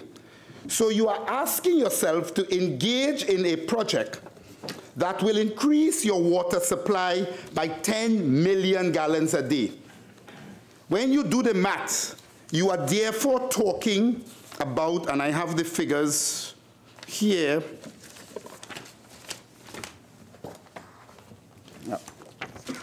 You are actually talking about producing water, all right? Under that particular project, you are looking at using water, a production of water of $130 million for 1 million gallons a day of water. $130 million for 1 million gallons a day of water. That's the kind of money that you're talking about. At the time of those particular projects, we know we are now producing water to get 10 million gallons, and at the end of the day, that was management, previous government style. I give you water. You're happy. How much it costs? Don't worry about that. Because at the end of the day, somebody gone with the $1 billion, we get nothing. But that's what would have happened. Forget about the efficiency, forget about the costs. Because you know what? We are now doing water projects. And we are talking about water projects in the vicinity of $4 to $9 million for 1 million gallons a day of water. So you're talking about 4 to 9 versus 130 million. That is the type of wastage that you're talking about in some of these projects, you know. And therefore, you cannot continue just simply to talk about, you cannot continue, you can't run an organization like that. You cannot run a country like that. But that was the type of management that you had under the previous regime. They talk about how, I mean, I have heard, again, when you look at some of the projects, I've looked at some of the projects as regards to moving pipe, laying pipe. One of the things that have been talked about in the other house is the amount of pipes that were laid and what is the price of those kilometers of pipes. Again, they talked about 1,400 kilometers of pipe being laid over a period. We looked at the costs of what we are able to do now via some of the exact same things, the methodology that caused us to go in there and try to make the place more efficient. That same methodology and mindset, we were then doing about at a cost of $4.8 million per kilometer of pipe. 4.8 million. We are now doing it at 2.1. 4.8 to 2.1. And that is the type of inefficiency that we had in Wassa. Yes, you had a lot of money. There was a lot of money floating around. And there is not as much money floating around now. But money doesn't, you know, there is a saying, to whom much is given, much is expected. But in this case of this government, the past government, it is about who much is given, much must be wasted. So, Madam President, waste is something that we should not condone. And therefore, as I said before, yes, we have been able at the Water and Sewage Authority, because of our prudent approach towards dealing and managing that particular institution, to be able to cut back on outsourcing of things that we need to be done internally, or which we have staff to do it internally. And therefore, there is no reason on the face of this earth why I should have people coming to work from 8 to 4 and outsourcing their jobs, simply because I want to give an outsourced person a job. That doesn't make sense. That doesn't make sense. And under where I come from, that is not management. So, Madam President, you know, I want to continue to explain a little bit about the types of, you know, to the extent that this government and that, and you're looking at that institution of WASA, and as I said before, you're spending $14 billion.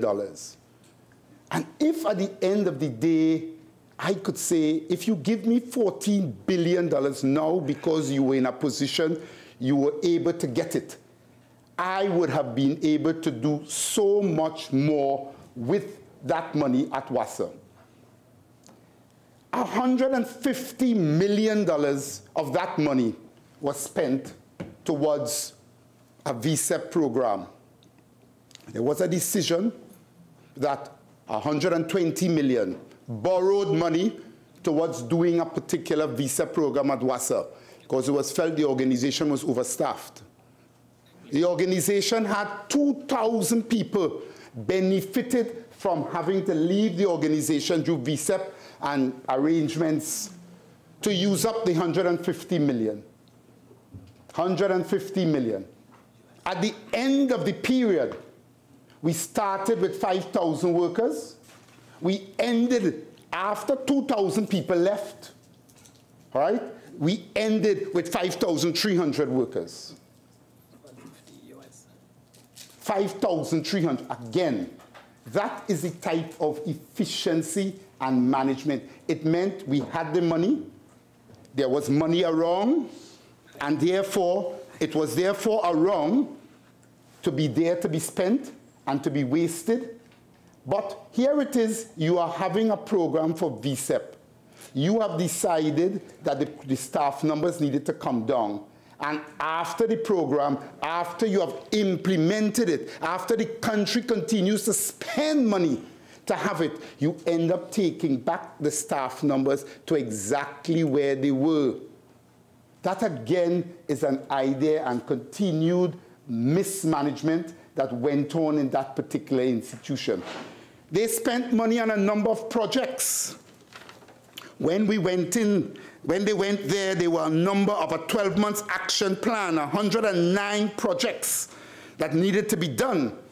Of course, borrowed, again, another $1 billion to do these projects.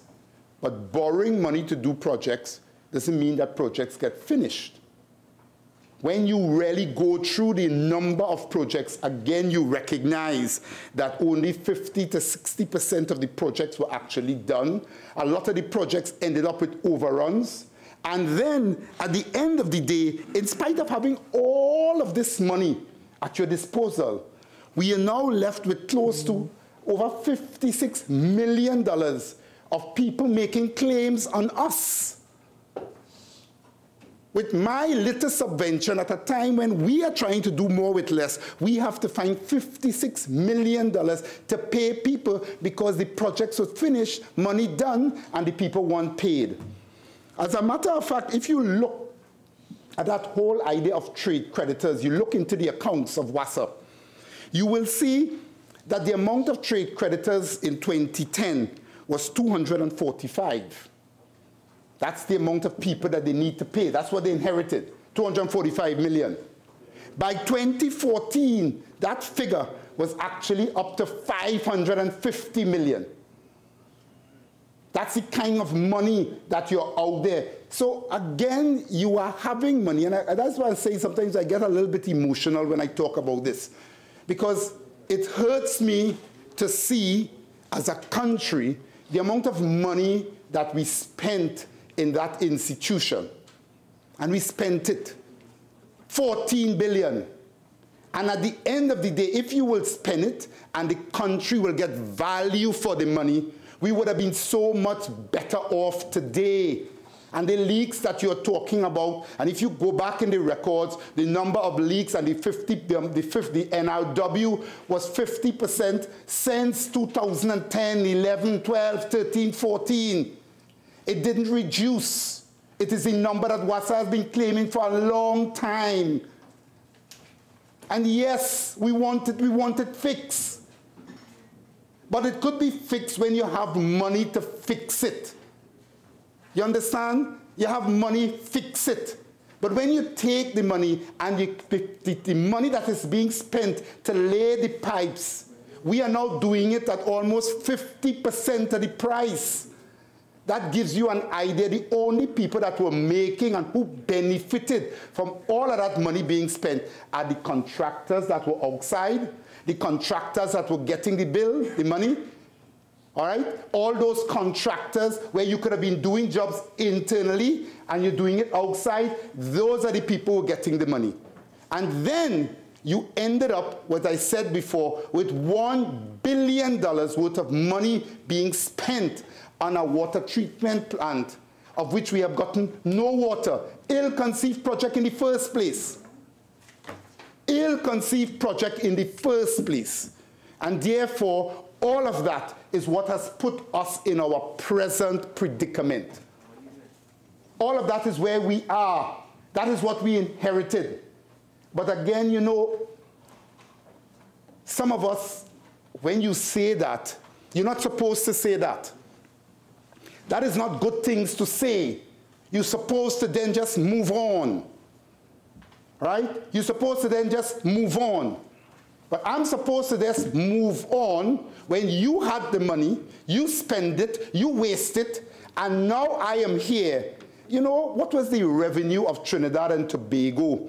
The average revenue of Trinidad and Tobago in years 12 to 13, 13 to 14, 14 to 15?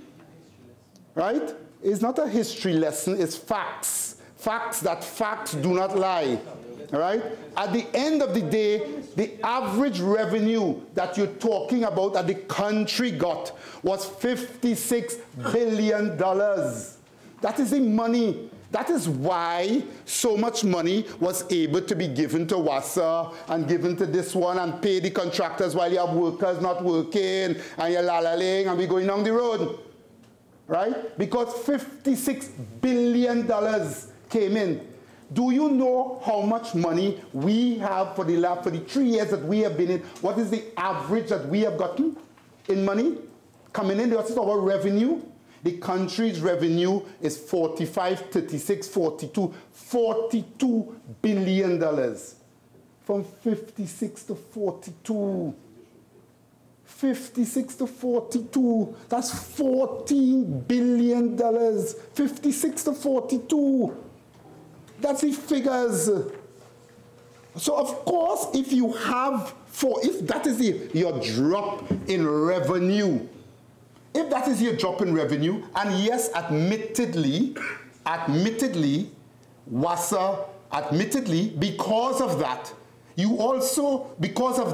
the amount of money that the government could allow or could afford to give WASA to fix the problem is now less. In addition to that, in addition to having all that money, the records will show, as was mentioned by the Minister of Finance in his statement in the lower house, when he talked about coming down to the end, that the government spent close to, what was the figure? Close to 100 mil, where they took the debt servicing. The debt servicing went up to close to 60% based on the movements and the money in the election year that was spent. So again, look at responsible government that you're talking about. You're taking the country's debt servicing at a time when there was lots of money. Lots of money. You took the debt servicing level up to close to 60%. We all know, we have all heard the figures about, well, yes, we know 60, 65 is where you have to keep it because then you'll get in trouble. But after all of the money that the government got, to then at that point in time to be borrowing and taking the country and leaving us with a wiggle room where we started with a debt servicing getting close to 60%. We are now operating about 61, and we are there trying to manage because we cannot borrow as much money to do the type of capital expenditure that you were able to do. And therefore, as a country, that is why we will expect that when you get money to spend, whoever has the privilege at the time along that continuum of management, when you get the money, that you spend it in an effective manner, right? So at the end of the day, Madam President, you have money. Anyhow. So, at the end of the day, the government, right, you're right, when there was money, there was also heightened expenditure. And therefore, again, the expenditure, when you had money, right? When you had money, you had expenditure in the last 3 years averaging $56.6 billion. Again, yes, there was money to spend. Yes, there was money to spend. And yes, money was spent. And if you take WASA, for example, money was spent. But as we have always been saying, what do we have to show for the money? What do we have to show for the money? And that to me is the crux of what the difference between that government, the previous government, and this government. This government is about making the hard decisions. Making the hard decisions. We are not kicking the pan down the road. We are not seeing that WASA's productivity is low and the workers are not working. And our solution is to go out there and bring contract labor because we're creating employment. I mean, I have to believe that there are other ulterior motives associated with doing that because that just doesn't make sense. Doesn't make sense. What you need to do is to fix and get WASA's productivity up. Now, admittedly, I hear the senator, when he picks up his phone and he makes a complaint with WASA, we haven't gotten it perfect because I have to agree that the time between what the citizens have to respond to leaks and queries, it takes too long. It takes too long. It takes too long even to get into WASA. But I assure you, the problem is not. The problem is to go in there and do the hard work and take the hard decisions to fix the systems and procedures so that you will be able to save and make the authority more efficient. And it's not to outsource. It's not to outsource a switchboard system and hire more telephone operators while you have telephone operators inside there. That is not the solution. I will digress a little bit because I have it here as one of my notes. I heard a statement being made about the gas. And, the fact that we were talking about the price of the super gas and what the Ministry of Energy is ripping off the people and so forth. I remember that particular statement. I was doing some research. And yes, we are a blessed country, Before this last gas increase, Trinidad and Tobago had the distinction about being the 25th lowest country in the world for super gas. 25th. So there was some adjustment. We have now moved out of 150 countries. So what? The 33rd. That is where we are. So the price of gas in this country, we are the lowest in the Caribbean, the 3rd in the Western Hemisphere for gas, and the 33rd in the world. 33rd in the world.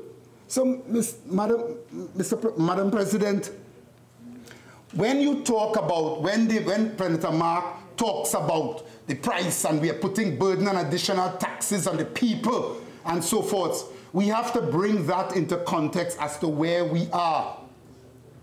And Madam President, the reality is, as we attempt to manage a very difficult situation in this country, a situation that we inherited with a bloated level of expenditure and a declining revenue. It called for prudency, it called for management, it called for astute management. And therefore, that is what it is that this government has been attempting to do in all the areas going forward. It is what we do, it is what we have been trying to do in the Ministry of Health that resulted in those levels of savings. It is what we have been trying to do in the Ministry of Public Utilities, and is what I will continue to do in the Ministry of Public Utilities. Yes, I am mindful of the challenges that I have before me in the Ministry of Public Utilities, and I wish that I had available to me the type of resources that were available to the past regime. I wish that. But if wishes were horses, we'll ride. The reality is I don't. And I have to then try to do and continue to do more with less. And I don't think that I should stand and apologize for trying to make utilities like WASA more efficient. Going forward, as things get a little bit better, and as the economy continues its turnaround, and as we continue to move in the right direction, we will have more money available as we have now this year to drill more wells, to fix more pipes, and we will do it at the lower cost, which is about 50% lower than what it was done before. And therefore, we assure this country that we will then get a lot more pipes laid. And we will drill a lot more wells. And I assure you that we will not be entering into any projects whereby we will be incurring debt of $1 billion, supposedly to get 10 million gallons of water, and end up getting zero. That is a legacy of the past regime, and that is not going to be our legacy. So, Madam President,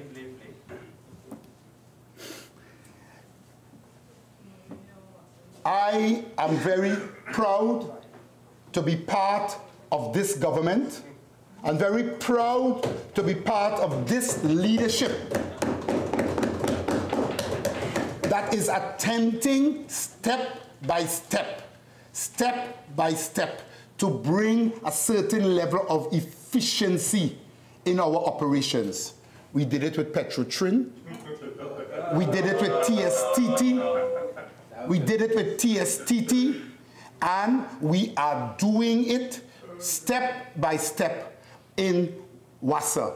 And I will continue to ensure, without any apologies, that waste and wasted cars and even things like cell phones, that wherever I could save a dime in the organization, so that at the end of the day, I would be able to contribute back to the Treasury and then allow the poor people of this country, the ones who really deserve,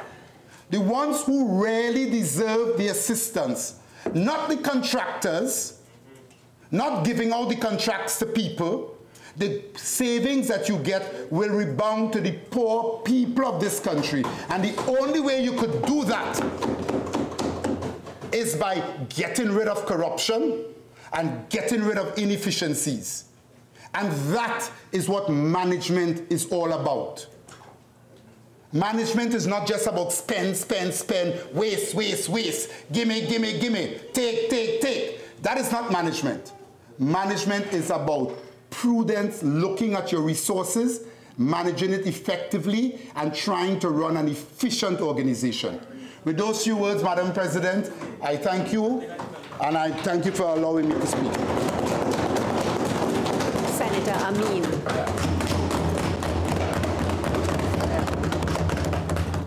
Madam Chairman, Madam President, I want to thank you for this opportunity to contribute. And I wear red as a national color today because I'm a patriot of Trinidad and Tobago.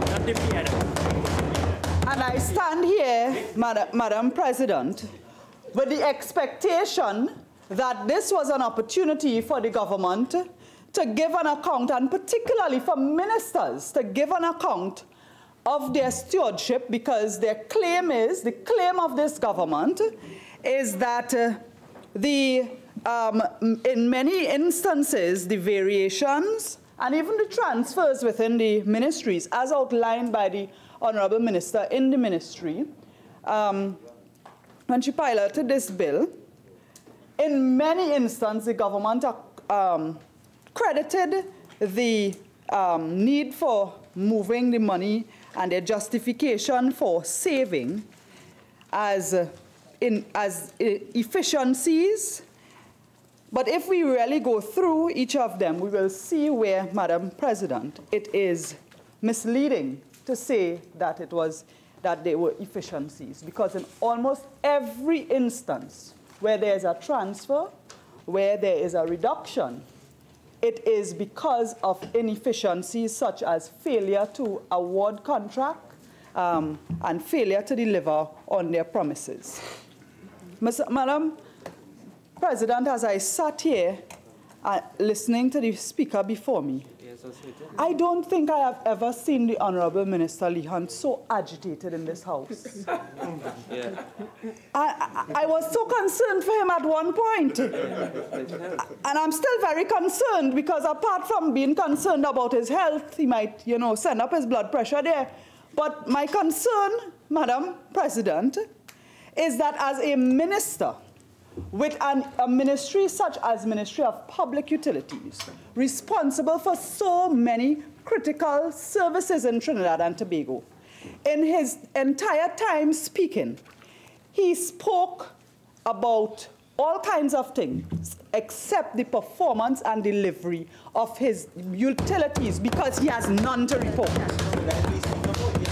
The minister lamented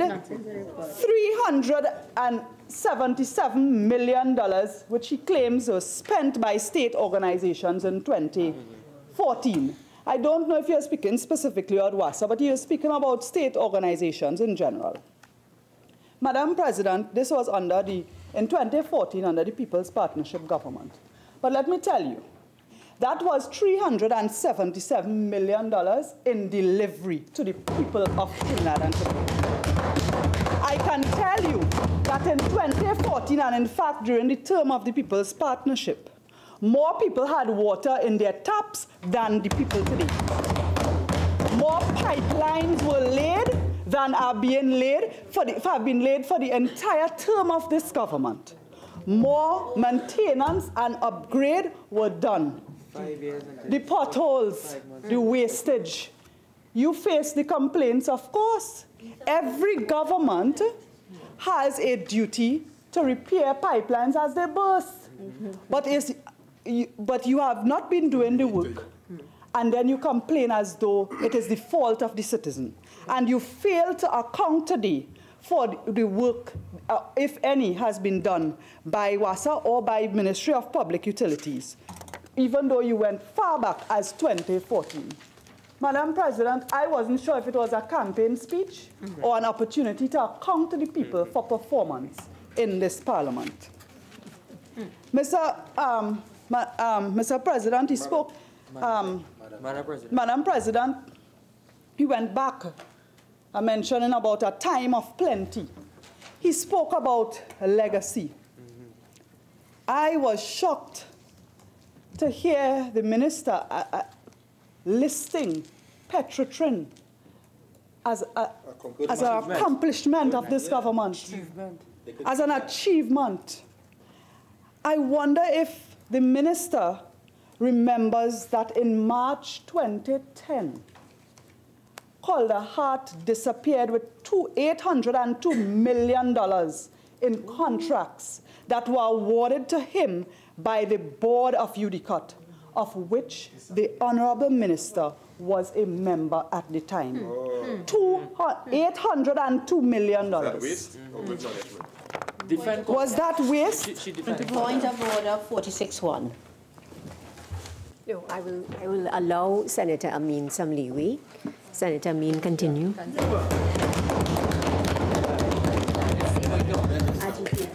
Madam President, Madam President, the waste. He spoke about waste, and I just want to refer him to the Commission of Inquiry and the report that came out of that. But while I hear him talk about waste, and he indicated that some of the areas of waste that will be cut out would be cell phones and vehicles and so on. And I thought, cell phones? This minister is speaking of cell phones when just a week or two ago, millions of dollars in cell phones were found abandoned in a warehouse in Miami or somewhere in the US. And that was reported. Let him account for that. That happened, falls under TSTT. And the minister is speaking about wastage. He's speaking about cell phones. So while I agree you find ways to trim what you may call wastage or certain luxuries that workers might enjoy, you're cutting down on the allowances and so on of the workers. I don't think ministers are cutting down on their own allowances for cell phone, but millions of dollars in cell phones abandoned in a warehouse, and the minister cannot account for it. Let him talk about that. So if he wants to talk about legacy, and if he wants to talk about delivery, Madam Vice President, Madam President, let him deal with that. And I always say, you know, I like to talk after the Minister of Public Utilities. He came today, he was shouting. He was, I mean, there's no standing order against shouting, but, you know, he came today and he was so agitated. And when I hear him speak today as a paragon of virtue, and then, sorry, when I hear him speak today and criticize the performance of the previous government, and he's always bashing, and he seems to forget, or he seems to want the population to forget his role under the previous PNM government. But we will not let that forget. That was a time of plenty, because plenty was wasted and plenty was stolen. Madam President, I just wanted to deal with that, but I also want to remind the minister that in the review of the economy, when he spoke about the national public sector debt, I just want to refer him to page 103, when 2014-2015, the national public sector debt was listed as 47.8% of GDP, and in every year since that, it has gone up. And in fact, in September 2018, it is listed as 60.9, and it's projected to continue increasing. So I don't know why you would come and try to give the impression of something different. If you come to account on your ministry, I think the public would want to hear from every minister, and particularly to those who have ministries that have a direct impact on their lives. They would want to hear, okay, these are the areas that we had to trim, and this is why, but this is our performance. But this government has no performance to account for. Madam President, I just want to very quickly go into some areas to highlight certain things. Madam President, under several explanations for the transfers, the reasons for savings ranged from, so I would just pick out a few from under a few ministries. In the Ministry of Community Development, Arts and Culture and Arts, that is Head 62, Madam President, you had an instance of $1.8 million, which was considered a savings. And the explanation is that funds provided for contractors' retention fee for the establishment of the Community Education, Training and Information and Resource Center will not be utilized as works did not commence on the project. Is that a saving or is that a failure by the ministry to deliver? Another explanation was with regards to a reduced number of requests received from administrative districts to conduct observation of Community Development Day and also to administer community skills training classes. This was just about 0.8 million. But these, because I have worked in communities, I know how important community skills training is in empowering people, but also in bringing communities together. But my question is, why have there been a reduced number of requests? Is it a directive of the officers of the ministry for that these projects are these projects being suppressed? And we have a number of instances where higher-ups tell officers, look, let's cut back on X, Y, and Z because we really want to have a savings. We really want to.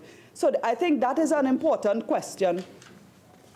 Another instance was approvals to implement the operations of 40 community facilities have not been finalized before, and therefore the funds will not be fully utilized. That was $2.5 million.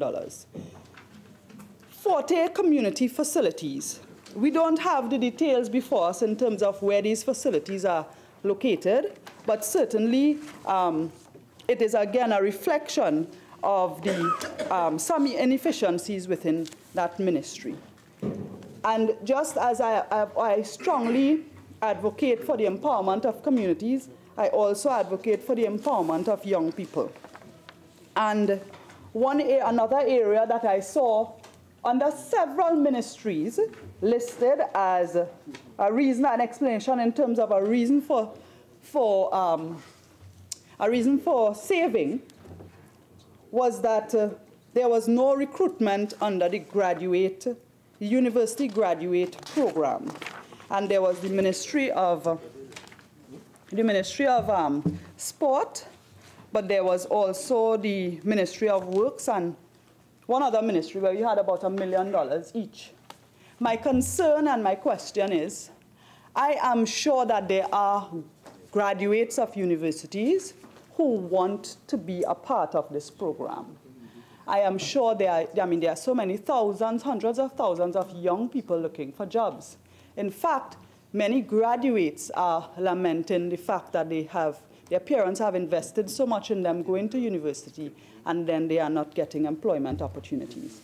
But you have at least $1 million $1 million in each ministry that is considered a saving. That is not, in my view, Madam President, that is not a saving. You are strangling the young people of our nation by denying them participation in this university graduate recruitment program. The Ministry of Local Government also had cut down $1 million for this program, Minister Kazim Hussein. This is happening in conjunction with a number of other areas where opportunities can be provided for young people who have academic qualifications.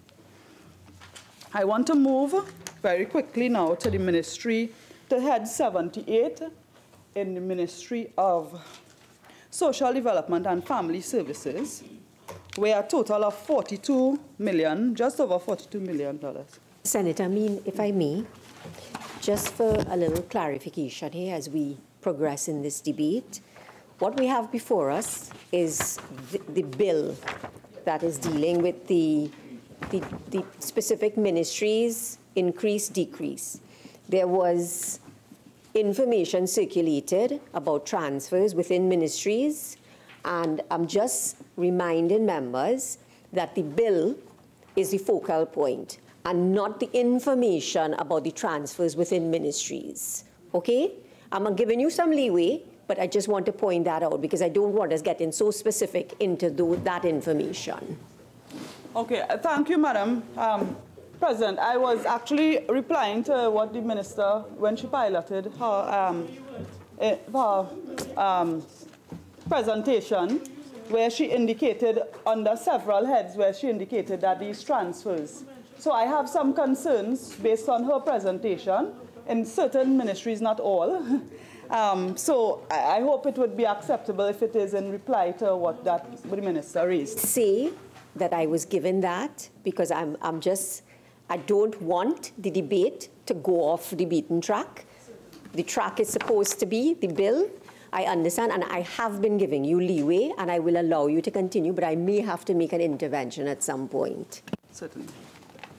Thank you, Madam President.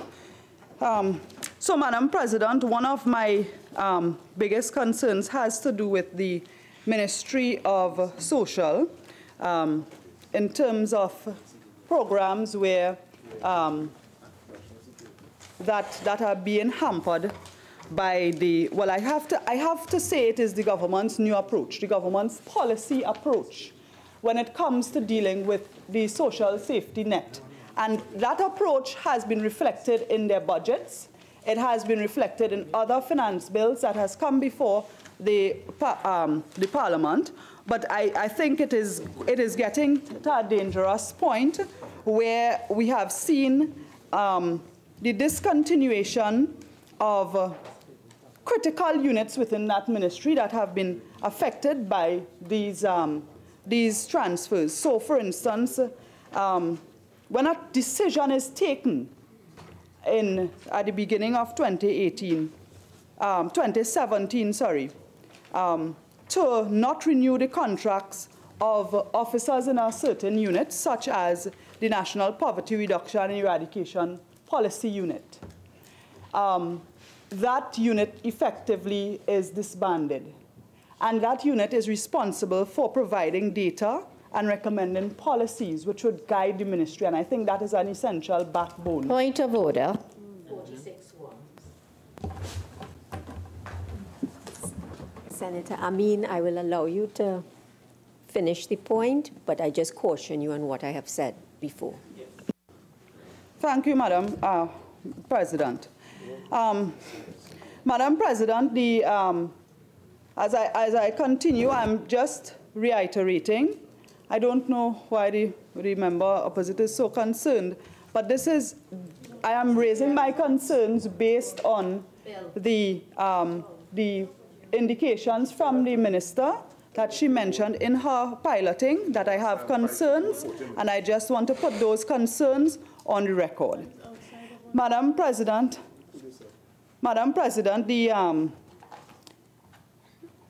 this particular ministry, the Ministry of Social Development, had $20 million reported as savings. But when you look, when you go into the reasons are listed as failure to commence, setbacks in implementation, project cancellation, delays in obtaining statutory approvals, and several things that, Madam President, I think they point to failure, not to savings. There are a lot more concerns that I have with this particular ministry, but I would only mention one, and that is specific to persons with disabilities, where the ministry has cancelled the project Center for Persons with Disabilities, and they are expected now to partner with the Ministry of Health instead to go through a new program.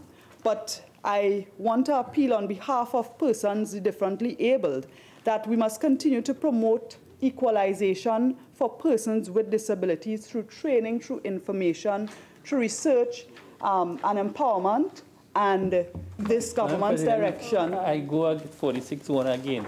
It's an appropriation bill. Those monies, we are not asked to debate that. The appropriation bill is clear. There are specific ministry it covers. So please, let me just say it once again. We have a bill before us. The bill deals with increases and decreases in specific ministries. Information was circulated. I think, Senator Ameen, you're trying to make a point about what is being, you're trying to make certain points. I don't think you can make the points with reference to the bill. I don't think you need to go into such detail to the information that had been circulated, okay? Thank you, Madam President. Madam President, I just want to point out, to share with you that the variations as listed in the bill, as I touch on the ones that I have concerns about, I am also touching on the transfers.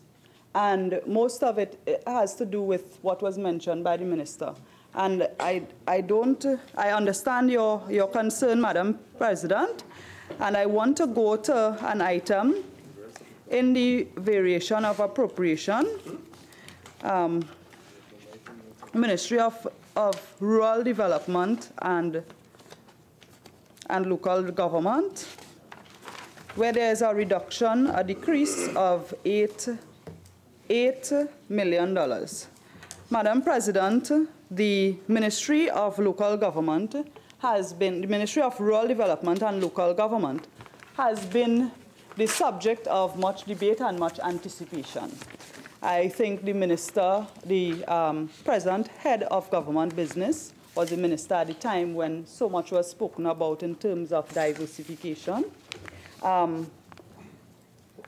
Sorry, not diversification, reform of local government.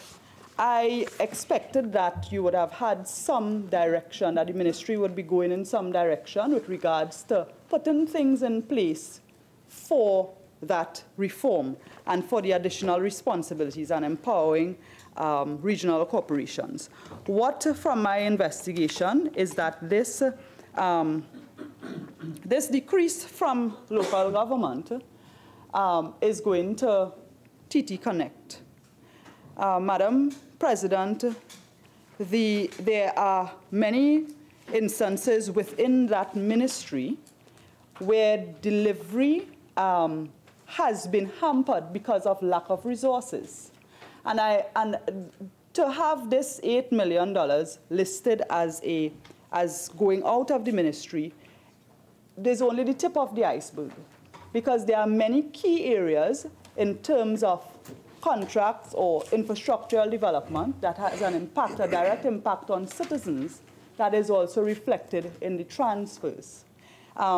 So where, for instance, you have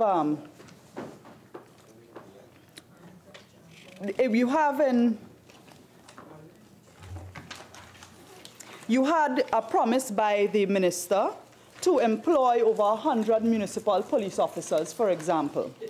And this is something that the ministry was not able to deliver on. And they only recruited about 50. This is reported as a savings, and they compliment themselves for not being able to deliver on what they should have done. It was mentioned in the budget, it was mentioned in the manifesto, and it ought to have been incorporated in your, as part of your delivery. But unfortunately, because of your failure to deliver, you now report it as a savings. There are a number of vacant posts in that ministry and in several regional corporations that are not being filled. And I say this because I am familiar with local government where regional corporations require the guidance of the ministry because those positions are not filled within the regional corporations. And there are so many delays in recruitment and selection process. And in one area, it was reported at about $5 million. And that is just one area. And I'm saying again that delays in the recruitment and selection process and the failure to hire the officers required is not a savings. It is not an achievement. It is a record of inefficiency and incompetence. Madam President, one of the things that local government is often measured by is its ability to build roads, drains, pavements.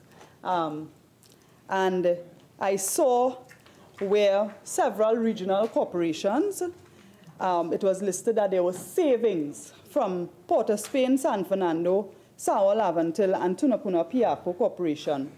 And the reason given was that it was not all the planned works were implemented and not all the contracts for goods and services were awarded. I know that the minister cannot be happy that $25 million could not be utilized by those. Senator Ameen. Honourable Senators, at this juncture, we will suspend the sitting and we will return at 5 p.m.